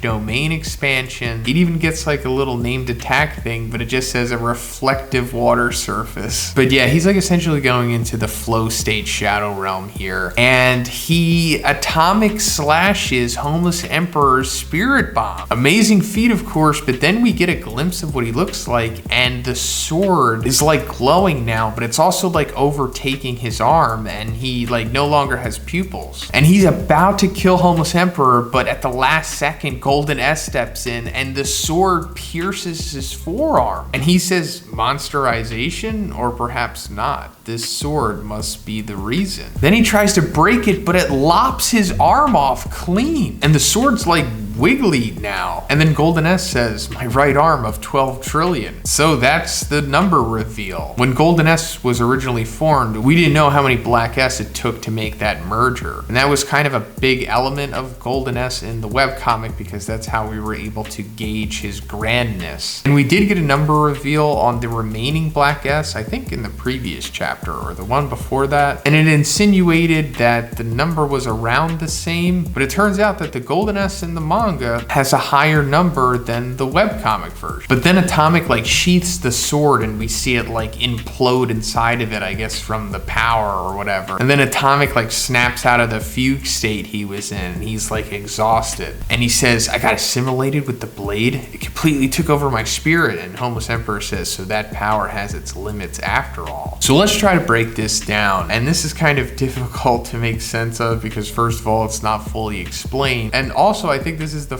first instance of us seeing something like this, right? Like a monsterized item or sword or something. Because that's what I think is probably going on here. Like, I don't think it's like an evil spirit that has taken over the sword, although it could be something like that, but it has to relate to like the monsterization process. So recently we saw with Tank Top Master that it's like heavily implied that his tank top has either gone through monsterization or gained some sort of sentience. It's very likely the former, meaning that I guess it's possible for you yourself to make something non-biological monsterized. So I guess that could explain this sword. Maybe there was like some outrageous swordsman back in the day or something, and he was so powerful that he was just bound to undergo monsterization for whatever reason. There's multiple that could cause it. But instead of him becoming a monster, he made his sword monsterized, kind of like how Tank Top Master has inadvertently turned his tank top into a monster. Because when we see Atomic holding it in that one panel, it's like overtaking his arm, and he looks just as much of a pseudo monster as Garo did. And also we can't forget that there's like a companion sword to this, the Moon Blade, which Atomic has to go find. That's like his journey, because apparently once he has both of them, he'll have unparalleled power, which seems to be the case because just the Sun Blade alone was able to take off Golden Ez's arm, and I think at this point a lot of us consider him to be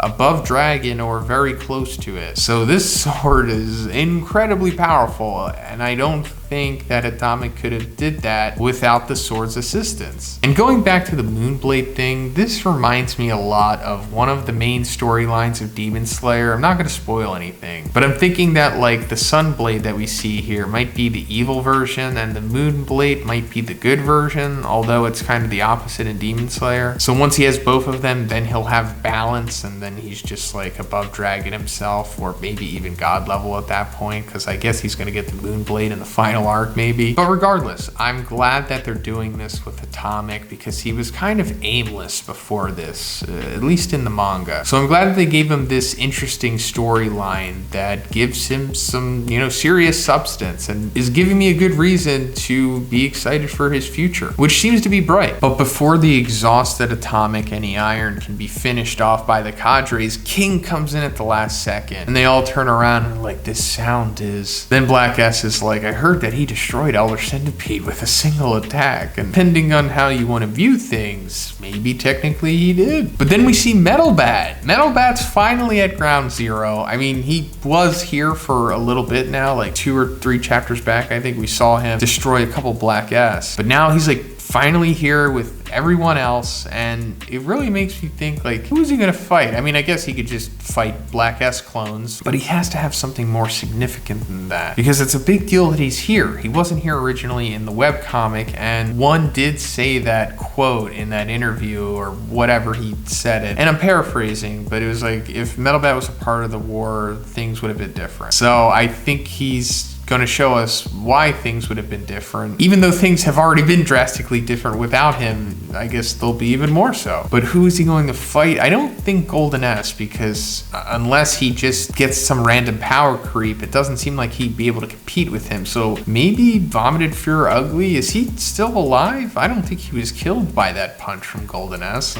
unless he was. But then Black S gets angry and he's about to go after King, but then Golden S is like, wait a minute, we shouldn't act hastily. Right in front of us is the Hero Association's strongest fighter. He is King, the greatest obstacle. We should be more cautious than with Tatsumaki at full power. Let's all do this together. And then we get this amazing double spread of King facing down the CADRES. And I guess this is going to be like that panel. Like, this is like a big moment that happens in the webcomic, although his opponents are different. I won't say who they are because, you know, that's kind of spoilery, but just say that he doesn't originally face down this group. And then we get this hilarious internal monologue of like King having a meltdown, while simultaneously they think that he's like laughing at them. This is just like classic one. Then King turns around expecting Saitama to show up, but it's actually Puri Puri Prisoner and Child Emperor. But now that they're here, they can certainly help with things, but you know, they could only do so much.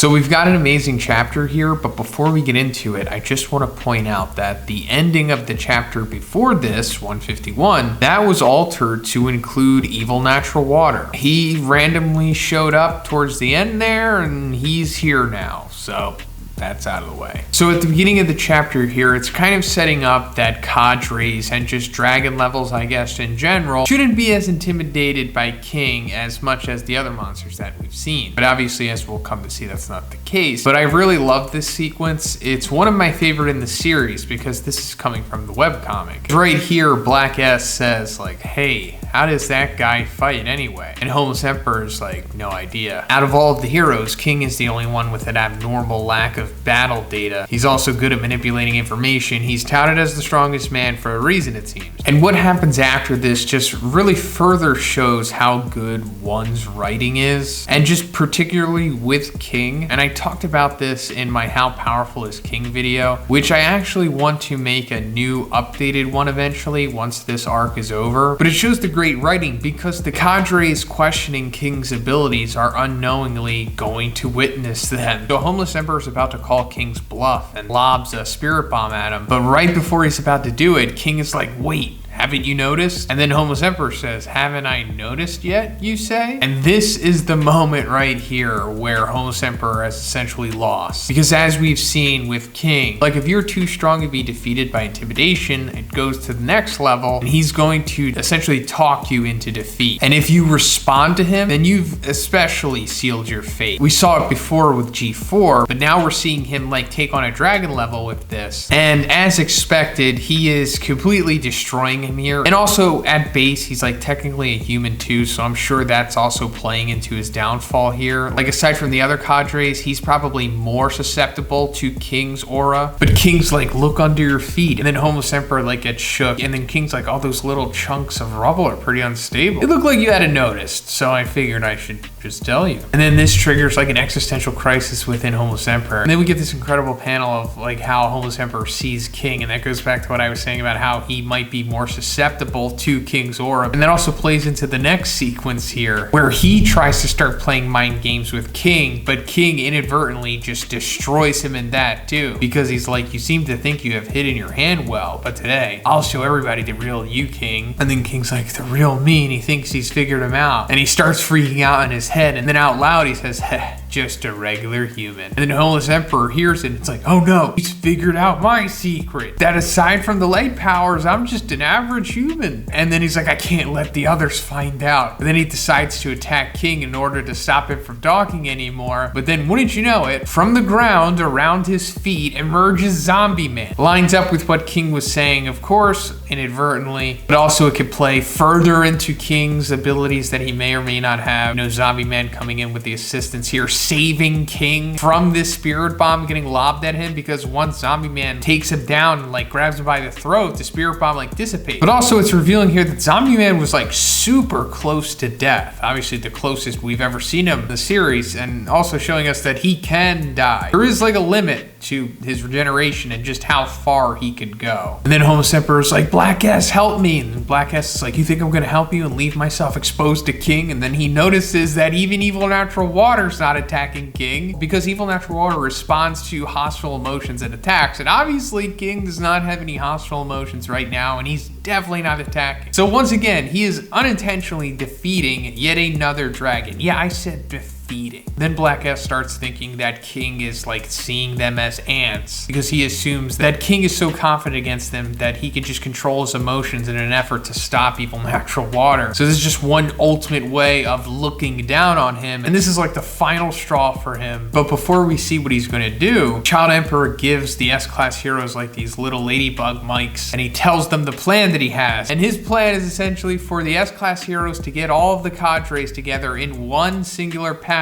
so that King can just vaporize them with his ultimate attack. Which surely Child Emperor is just straight up making up here, the Supreme Sparking King mode, SSK. And it's not unheard of for Child Emperor to show his, you know, child side when King is involved. Then of course we get this incredible panel of what Child Emperor imagined King's ultimate to be. The ultimate Hellfire Burst Wave Motion Cannon. It's finally in the manga now, and it looks looks incredible. And of course, Murata made this very fitting to King, because if King was as powerful as everybody sees him to be, which is essentially more or less the strength of Saitama, and he did have some kind of grand energy beam attack, it would look like this, right? But unfortunately for Child Emperor, we the audience know that this is not capable of happening because King does not have these type of abilities. So in universe, on paper, this plan completely makes sense. I mean, this could just as easily become a realistic scenario if you were to replace King with like Blast or Tatsumaki or even Metal Knight maybe. But anyway, then we're coming back to Black S, who, like I said, was at his anger limit, and he reveals to King that he currently has 11 trillion in his Black S form, and that Golden S is 43 trillion merged. I did not know this, and I guess it's because I was confused in the previous chapter. He mentioned a merger of like 12 or 13 trillion once his arm got lobbed off, and I thought that he was talking about himself, but apparently he was just talking about his arm being 12 trillion or something. So yeah, but now they're all combining the 11 trillion Black S into the 43 trillion Golden S into a 54 trillion new merger. Then we're coming to the unit of 100 cells detached as insurance, which is genius. And he's running into Metal Bat. Keep forgetting that this guy's here. He's trying to take out this insurance Black S, but he's a little too nimble for him, but he's also crying because of the beautiful merger that's happening right now. The 54 trillion of him are contending to be the soul consciousness. That's super interesting. We didn't know that before. Here it seems like the strongest consciousness gets to rule, and the power of all of the others go into him. Kind of like that movie, The One, with Jet Li, if anybody saw that. Great childhood movie. But before we're coming to the merger, we see this little panel of Metal Bat about to smack the insurance 100 Black S, and it seems like he's hitting him because it says smack, but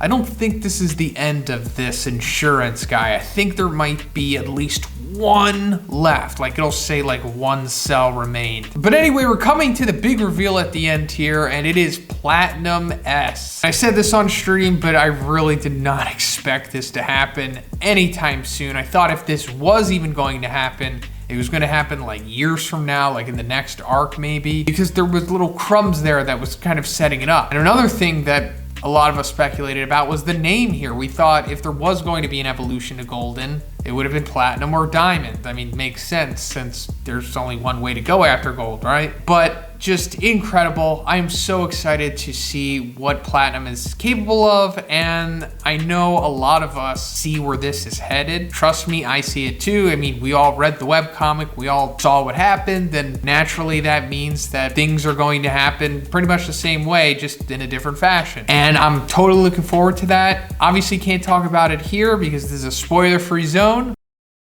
So we're coming back to Garo versus Bang, and the last time we saw these guys, I guess Bang was kind of like making his first breakthrough, somewhat of a breakthrough to Garo, and we saw like his shell cracking, but that's where it left off, and we're coming back to him, and we're seeing him use in real time the now called Exploding Heart Release Fist, and previously in chapter 150 it was called Explosion Release Fist. Not a big deal. Translations change all the time, even in the official releases. But we're also getting some exposition on the Exploding Heart Release Fist, because it says, as the name implies, it causes one's heart to pulse explosively in time with the impact of your punches. In those moments, it allows one to surpass their body's limits, a wicked style that brings total devastation. It's not partly devastating, it's total. Bang is pointing out that like even as he deflects, the shockwaves are building up. So yeah, it's pretty powerful. I guess it's kind of like those attacks in video games that chip away from like your blue bar and also your red bar, you know what I mean? But then Bang has some quick thinking, takes advantage of him fighting in the pocket here and decides to grab Garo. And I had the same reaction that Bomb did here. I was like, oh, he's gonna grapple him because it looks like, you know, maybe he's gonna do some kind of judo or jiu-jitsu. But no, he's kind of just forcefully correcting his stance here. This is just, you know, further an effort of Bang to try to break through to Garo and get him out of his fugue state that he's in right now. And then he like drop kicks Garo, and I guess it angers him because then he starts combining the water stream and the whirlwind iron cutting fist. On my live reaction to this, I thought he was doing the Crossfang Dragon Slayer fist because he had done it before, but no. Turns out he's doing the roaring aura sky ripping fist, and this is pretty cool because this was the move that they used against Outer Centipede, which was was also kind of like a new manga exclusive Water Stream Whirlwind attack at that time, because before that we'd only seen the Crossfang Dragon Slayer fist in the webcomic. So I didn't even know that this was on the menu, but hey, that's cool. This is awesome. It's apparently super powerful. But them clashing causes like this massive explosion, and it catches the attention of Vomited Fear Ugly, someone we haven't seen for a while. I think since maybe Golden S stole his thunder, possibly. But, you know, that smirk on his face means, you know, he's interested in what's going on over there. But anyway, coming back to Garo and Bang, they're coming to this moment of like their strikes converging, and it turns out Bang is landing first, but Garo is like grazing him. But the punch that Bang landed was like strong enough to break the candy monster shell around Garo, and it looks like we see his human flesh under there, maybe? Or is that like the light also that's emanating from him? It's really hard to make out, but it kind of looks like his base form or whatever. Meaning it's possible that now that Bang has like cracked his shell, he might snap out of this fugue state and he'll actually start talking again. We'll get some classic Garo dialogue. So maybe his like face and hair breaks off, but then he keeps like the armor thing that he has on, because that would be cool. It's pretty aesthetic, right? But like I said, he also grazed Bang in that encounter, and just that was enough to put Bang down for the count, which is understandable. I mean, he's fighting Garo right now using a broken ability that's damaging the both of them because it's so powerful. And also this is like the strongest Garo has ever been, and Bang has already been around the block before he even started fighting. But anyway, Vomited Fear Ugly shows up and he's standing over Bang, the very S-class hero that he's wanted revenge against, because Bang is the reason he's even a thing right now. So what I'm thinking is going to happen here is we're going to get the classic Garo mid-arc face turn. He's like closer to a pro wrestler than most manga characters, but I'm thinking this is going to be like his last face turn of this arc, as to where he defends Bang from Vomited Fear Ugly, taking him out, also establishing his power at the same time. And then I assume he'll fight Platinum S, and then after that he'll turn again, baby. That's not confirmed, of course. It's just my speculation and probably the popular opinion in the community, maybe. But speaking of Platinum S, we're coming to Zombie Man and Homeless Emperor like observing the transformation happening, which I guess is just one of Murata letting us know that like, hey guys, we're just putting a pin in this right now. This is happening and we haven't forgotten about it, but we just got, you know,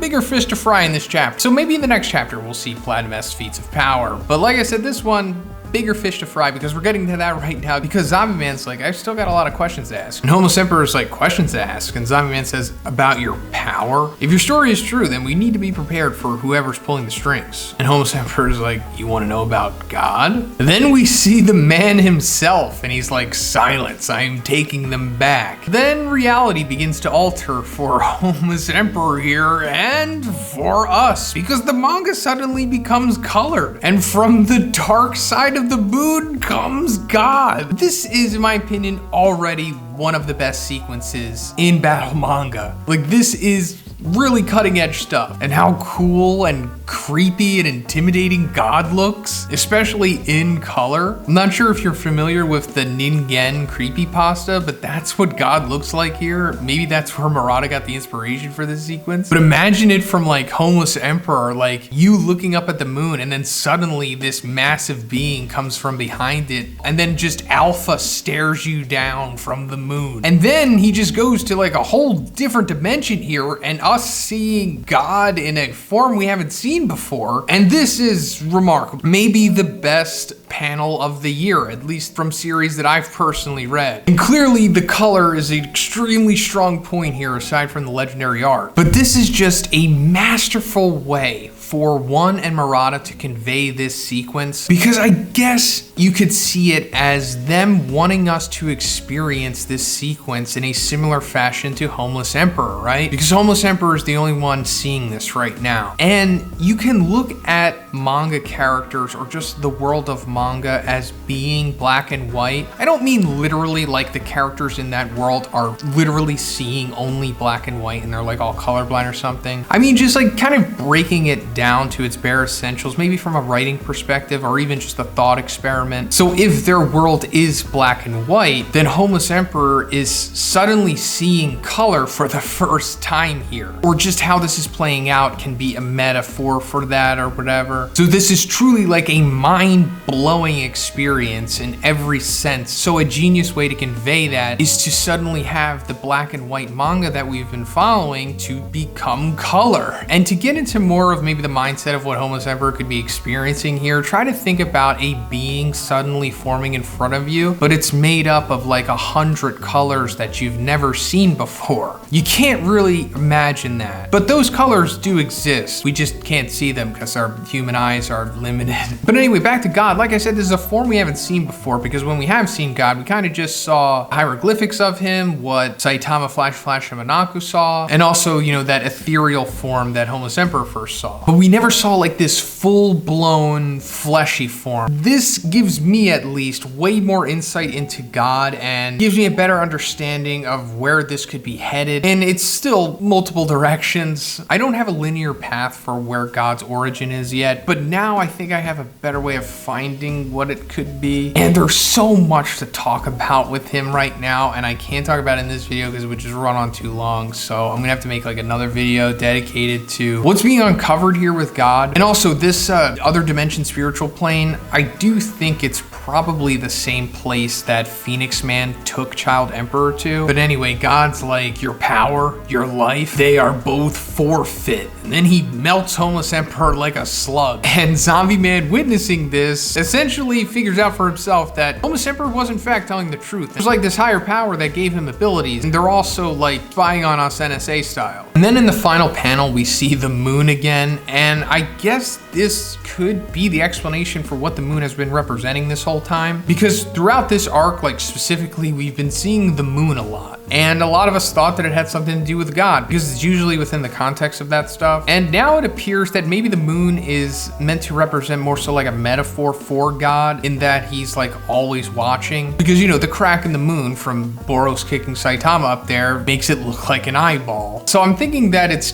kind of just meant to represent that, unless God is literally the moon or something. But like I said, Homeless Emperor was kind of just the only one seeing that sequence. I don't think God was literally tangible on the moon. But yeah, that's the chapter. Incredible stuff. One of the best chapters of the year, easily.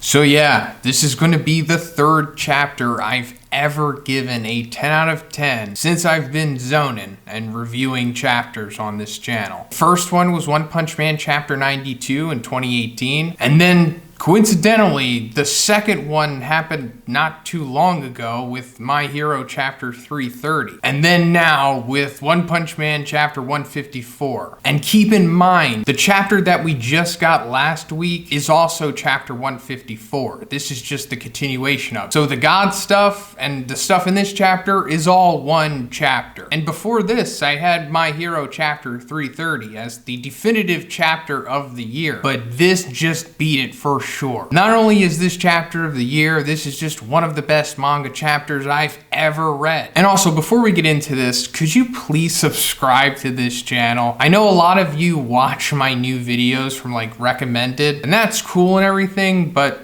could you also just please subscribe? I mean, come on. Holidays, maybe you're feeling a little generous, and maybe I'll introduce you to a new series that you didn't think you'd be interested in. But anyway, we're starting off with the full Platinum S reveal here. And by full, I mean because he's kind of been transforming for like 3 updates now. But now that he's had his Dragon Ball Z reveal, everyone is bearing witness to ostensibly maybe the strongest Earth-based monster we've ever seen. But this is going to be like stocks and crypto in this chapter, because that's going to fluctuate. Also similar to what's going on with Dragon Ball Super right now, if you've been following that. But we're also getting a fun little sad sequence here with King just standing there waiting to fire off his wave motion cannon. Shout out to Yu-Gi-Oh! But we're also seeing that a low sugar level Child Emperor is still full in his delusion about King. And you might have seen this on Twitter, but I said like, King is so powerful that he's even detrimental to his his teammates because he's like lowering Child Emperor's IQ, his strongest weapon. I mean, it says low sugar levels, but that doesn't account for full-blown delusion. And then the sequence just gets better with King like unfolding his arms, and just that being a grandiose sequence in itself. I love it. It's like, because you're just watching him and just him moving his arms like, oh, oh, oh. And then it evolves into cheering and chanting. They're like, yeah,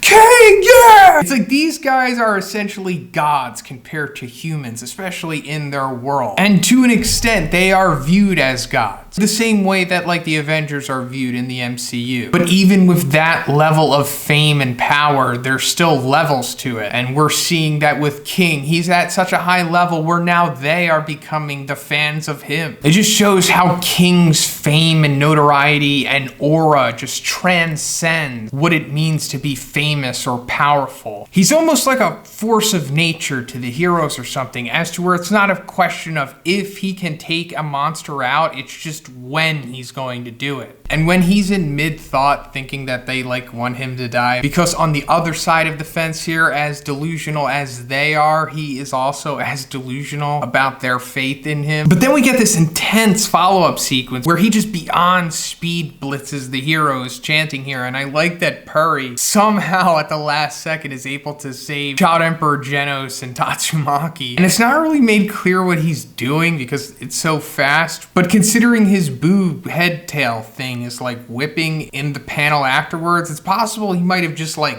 you know, whipped them. But then Platinum S gets into like his fighting stance and he's like, I'm aware, King, of what your desire is. To have a one-on-one battle against me in my perfect, flawless 54 trillion merger. And when you try to fire off that cannon, in that same instance, I'll send your head flying. And then King is contemplating that like his last resort is just getting on his knees and begging for his life, essentially. But we're cutting away from that and we're coming back to Vomited Fear Ugly coming across a KO'd Bang. We saw this in the first part of this chapter, after Garo had grazed Bang with the explosion release fist. Is that the name of it? I think that was the name of it.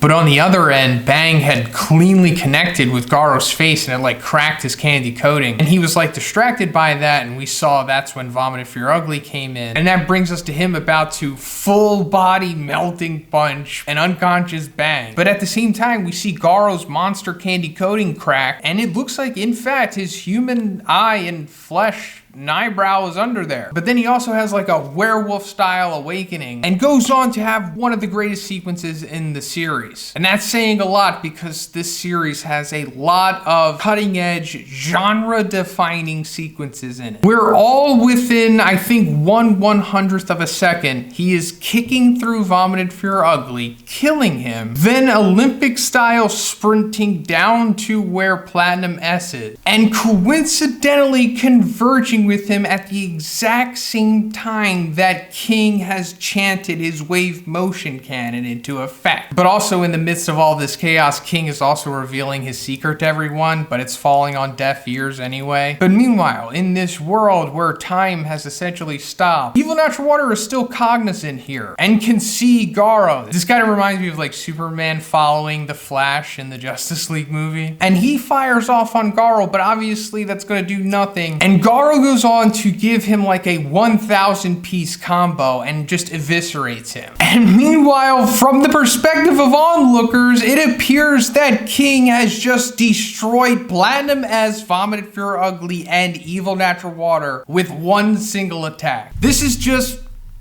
perfect. I don't know what else I could say about this, and I feel lucky that I'm able to witness this as it releases, because this is surely going to be goated afterwards. And then to put the cherry on top of this perfect little sundae we have here, Blast's Event Horizon wormhole thing opens up, and Flashy Flash Saitama and Monako get spit out of it. So they're back now, and also it appears that Garo has regained his cognizance now, so that's cool too. But yeah, this combined with the first part, you know, the god stuff, truly remarkable stuff here, as good as it gets. So we're picking up from the end of the previous chapter, and we're seeing Saitama, Flashy Flash, and Monako being dropped off by Blast, who is obviously MIA here. The last time we saw him, he said something like, and I'm paraphrasing, but tell Tatsumaki and Sitch I said hi, or something like that, which was implying that he wasn't going to be showing up. And by the way, I'm sorry if me not having a hat is triggering anybody. I was just having like a headache this morning. I know, I need a haircut, but I'm in the middle of a lot of stuff IRL right now, so haircut is on the back burner. But we see like Saitama and Flashy Flash surveying the battlefield, seeing all of like the defeated and some even dismembered S-class heroes, and they've come to the conclusion that everybody was defeated. I mean, not literally everyone, but pretty much. But also an important thing to point out here is the moon looking down on them in the back. We established this 2 chapters back, or at least I thought that maybe this was just a metaphor for God is always watching, which he clearly is, or at least this battle in particular. And that's going to be pretty important for what's going to be happening at the end of this chapter, which I have a few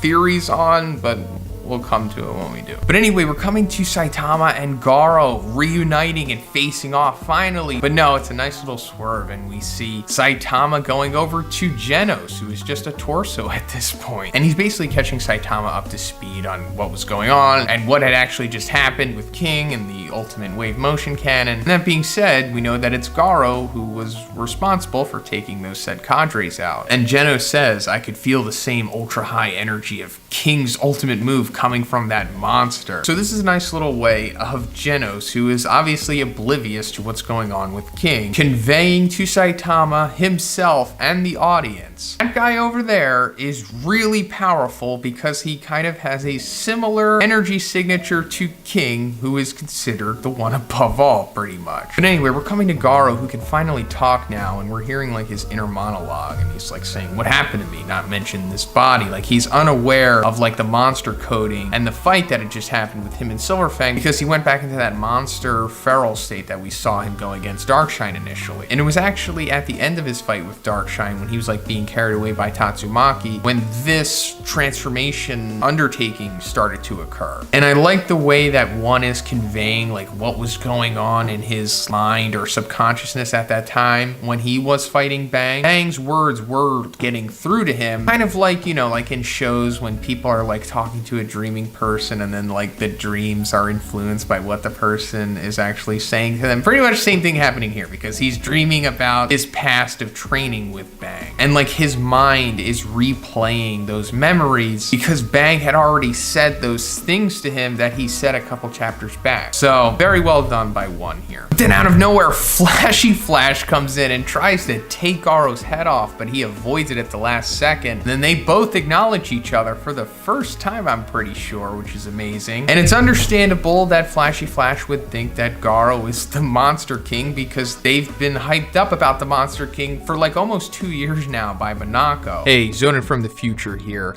I just wanted to say that this Monako bringing up the Monster King and Saitama and Flashy Flash, you know, being intrigued by it, makes me think that what I talk about at the end of the video with Orochi coming back seem more likely than ever now, because, you know, if he just shows up, that would give a perfect opportunity for Monako to be like, oh my god, it's Monster King Orochi, and then Flashy Flash and Saitama would be like, oh, that's the Monster King? And then, you know, after Garo defeats him, then he could be like, you know, I'm the new king. But no, Garo lets them know that, no, I'm not in that club. I'm not a hero either. I'm kind of doing my own thing, and both good and evil are going to bow down to me. You got it? But if that wasn't enough, we're getting another out of nowhere moment where Platinum S comes back into the scene and does the iconic webcomic moment, allow me to pass through for a moment. But in the manga's iteration, he's doing it to Flashy Flash and Garo. I just want to put this buzzword out there right now because I think it perfectly describes what One and Murata have been doing with this series as of late, and it's hot shot booking. But I'll talk more about that at the end, because that's when it comes in the most. But originally in the webcomic, Golden S, not even Platinum, remember, he's like a new thing to the manga, he did this sequence like the Raging Demon type move, and afterwards saying, allow me to pass through for a moment. He did that to Tatsumaki originally, who is obviously knocked out right now in the manga's continuity. Then we get another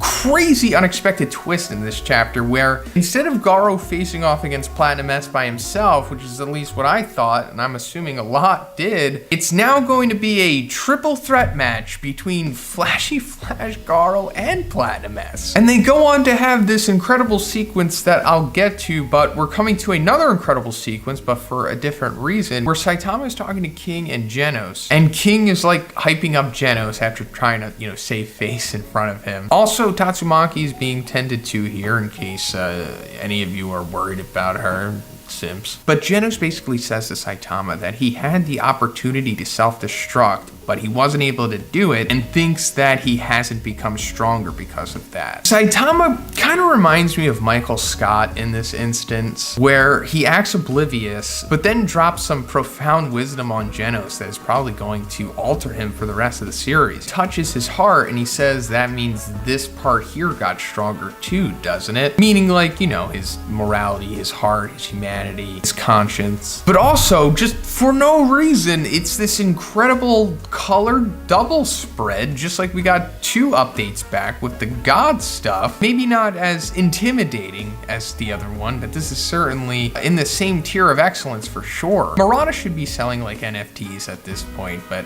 he doesn't really even have to. And also, this is kind of like one of Murata like telling the animation studio that's going to animate this scene in 10 years, this is how we want this scene. The camera's going to be looking at this perspective up from them, Saitama looking down on Genos, touching him, and then in the background, we're going to have the crazy Dragon Ball Z geometry fight in the sky. Wow. But speaking of the Dragon Ball Z geometry fight, the world is actually able to see that because there is like a news chopper out there still for some reason filming this stuff. I get it, it has to be filmed. There has to be a reason why Suiryu and the rest of the characters that are going to be watching this battle, because it's going to be influencing the events of the next arc. Yes, there's going to be a next arc, in case you were wondering. This is not the end of the series. The next arc is probably going to be even longer than this one, believe it or not. What we're seeing what's like actually happening in the geometry real time, and we're seeing Flashy Flash going head to head with Platinum S here, which is surprising because Flashy Flash is obviously strong. I've hyped him up literally for years now, and I've always put him in the top of the S class. You would have asked me like yesterday if he could have went head to head with Platinum S, I probably would have said no. I would have said something like he could maybe hold his own for a little bit, but it would be unlikely that he would eventually amount any kind of substantial offense. That's not the case. He's way more powerful than even I thought. Or Platinum S was just weaker than I thought. Then again, Flashy Flash did kill 2 dragons at once, and they weren't pushovers like Bakuzan or something. In fact, they probably would have taken out Bakuzan with the quickness if they would have fought. Another thing about Flashy Flash that Platinum S is actually bringing up here is he's lost his main weapon, which is his sword. That's how he killed those 2 dragons at once. And the fact that he's still holding his own here in this crazy, I guess, above dragon triple threat match? I'm not saying Flashy Flash is, but Garo and Platinum S have gotta be pushing it, if not on the level right now, right? It's getting real weird and blurry with the above dragon stuff. By the way, I'm about to retcon the name of that. I've got a video coming out eventually. I don't know when I'm gonna make it. But the term above dragon is getting retconned to what it should have been called this whole time, but I'll explain more later. So subscribe. But then Garo cracks Platinum S in the face and says that he feels that he's getting close to perfecting his own technique. He lists out all the techniques that he's absorbed through battle, and he's fusing all of these abilities and techniques and nuances and intricacies together into the Monster Calamity Godslayer fist. This is like essentially how MMA came to be, or at least how Georges St. Pierre developed the blueprint for all modern fighters to adapt. But yeah, this is from the webcomic for sure, but I was not expecting Garo to be using it right now, and this makes me think that we really haven't seen anything yet, because I guess One and Murata are going to do some really crazy stuff here as to where we're going to be jumping the shark in this series yet again. It's already jumped the shark like twice, but he like annihilates Platinum S and Flashy Flash with the Godslayer fist here. Oh my god, he's not even like at his full power. But anyway, remember talking about the moon watching them? Well, we're seeing the moon again, watching the geometry, and then we're going down into the pit of despair made by the Tatsumaki drill, and we're going back to the God mural, but now there's like this goopy trail leading to the altar coming from the drill where Tatsumaki seemingly killed Orochi, but he's not dead, I guess, because that's like Orochi goop, right? I mean, it's leading straight to the drill. So it looks like Orochi is like full-blown Boo status right now. I'm assuming most people watching this video watched all of Dragon Ball Z at some point in their lives. So if you remember, after Vegeta did the final explosion, there was only like little bits of Boo left, and then like Piccolo and Goten and them came in and like individually zapped all of them, and still that wasn't enough. Pretty much the same thing going on right here. But then we see this shadow of what appears to be one of two things in front of the god altar mural here. It could either be Orochi's tail, because that's what his tail looks like. I mean, you can even see it on the mural itself, or it's a second Elder Centipede. And you're thinking, what? Why would there be a second Elder Centipede? Now, hear me out. Because back around like the chapter 99, 100 stuff, when Child Emperor is like punching Phoenix Man, the walls behind him like gets lit up, and we see this mural of like the subterranean king, and there's like two Elder Centipedes around him, or what appear to be Elder Centipede. At this point, it could be two Orochi tails for all we know. But either way, I'm thinking this means that Garo, yes, Garo is about to fight either Orochi or Elder Centipede. I know it's crazy, but it takes me back to the Hot Shot booking, which means that they're kind of just doing whatever they want right now and not caring about the repercussions. Or at least that's just how it seems to me, because we're having this crazy triple threat match right now. Flashy Flash is suddenly on the level of Platinum S. Garo is doing the Godslayer fist, destroying them both. But now we have a possible Orochi coming back for a rematch for Garo to have his Shonen redemption, because remember, he lost to Orochi cleanly in chapter 92. So since God has been observing this fight, he probably sees Garo as a worthy vessel. He placed on the altar so that he may return, because that's what it says on there. So now he's bringing Orochi back, and Orochi's gonna go up to get Garo to bring him down to the altar. But obviously Garo's not gonna play that, so then he's gonna get his rematch / revenge against Orochi. But Orochi's gonna be so powerful, even more powerful than Flashy Flash and Platinum S, maybe even combined. And he's going to push Garo to possibly losing his humanity and achieving his final form. That's what I'm thinking is going to happen here. Evil Natural Water is in the ocean now? This is happening to Hot Shot booking, baby. Mwah! And don't be worried about that term. It doesn't mean that it's going to like fail, because it doesn't always mean that. Sometimes Hot Shot booking just works out and there's no repercussions, and I'm assuming One and Murata are just gonna pull it off effortlessly here. I feel bad for the anime studio that's gonna animate this in 13.5 years, but whatever, we'll come to that problem when we come to it. But for years, people have been asking me, what would happen if Evil Natural Water went to the ocean? Well, this is what would happen.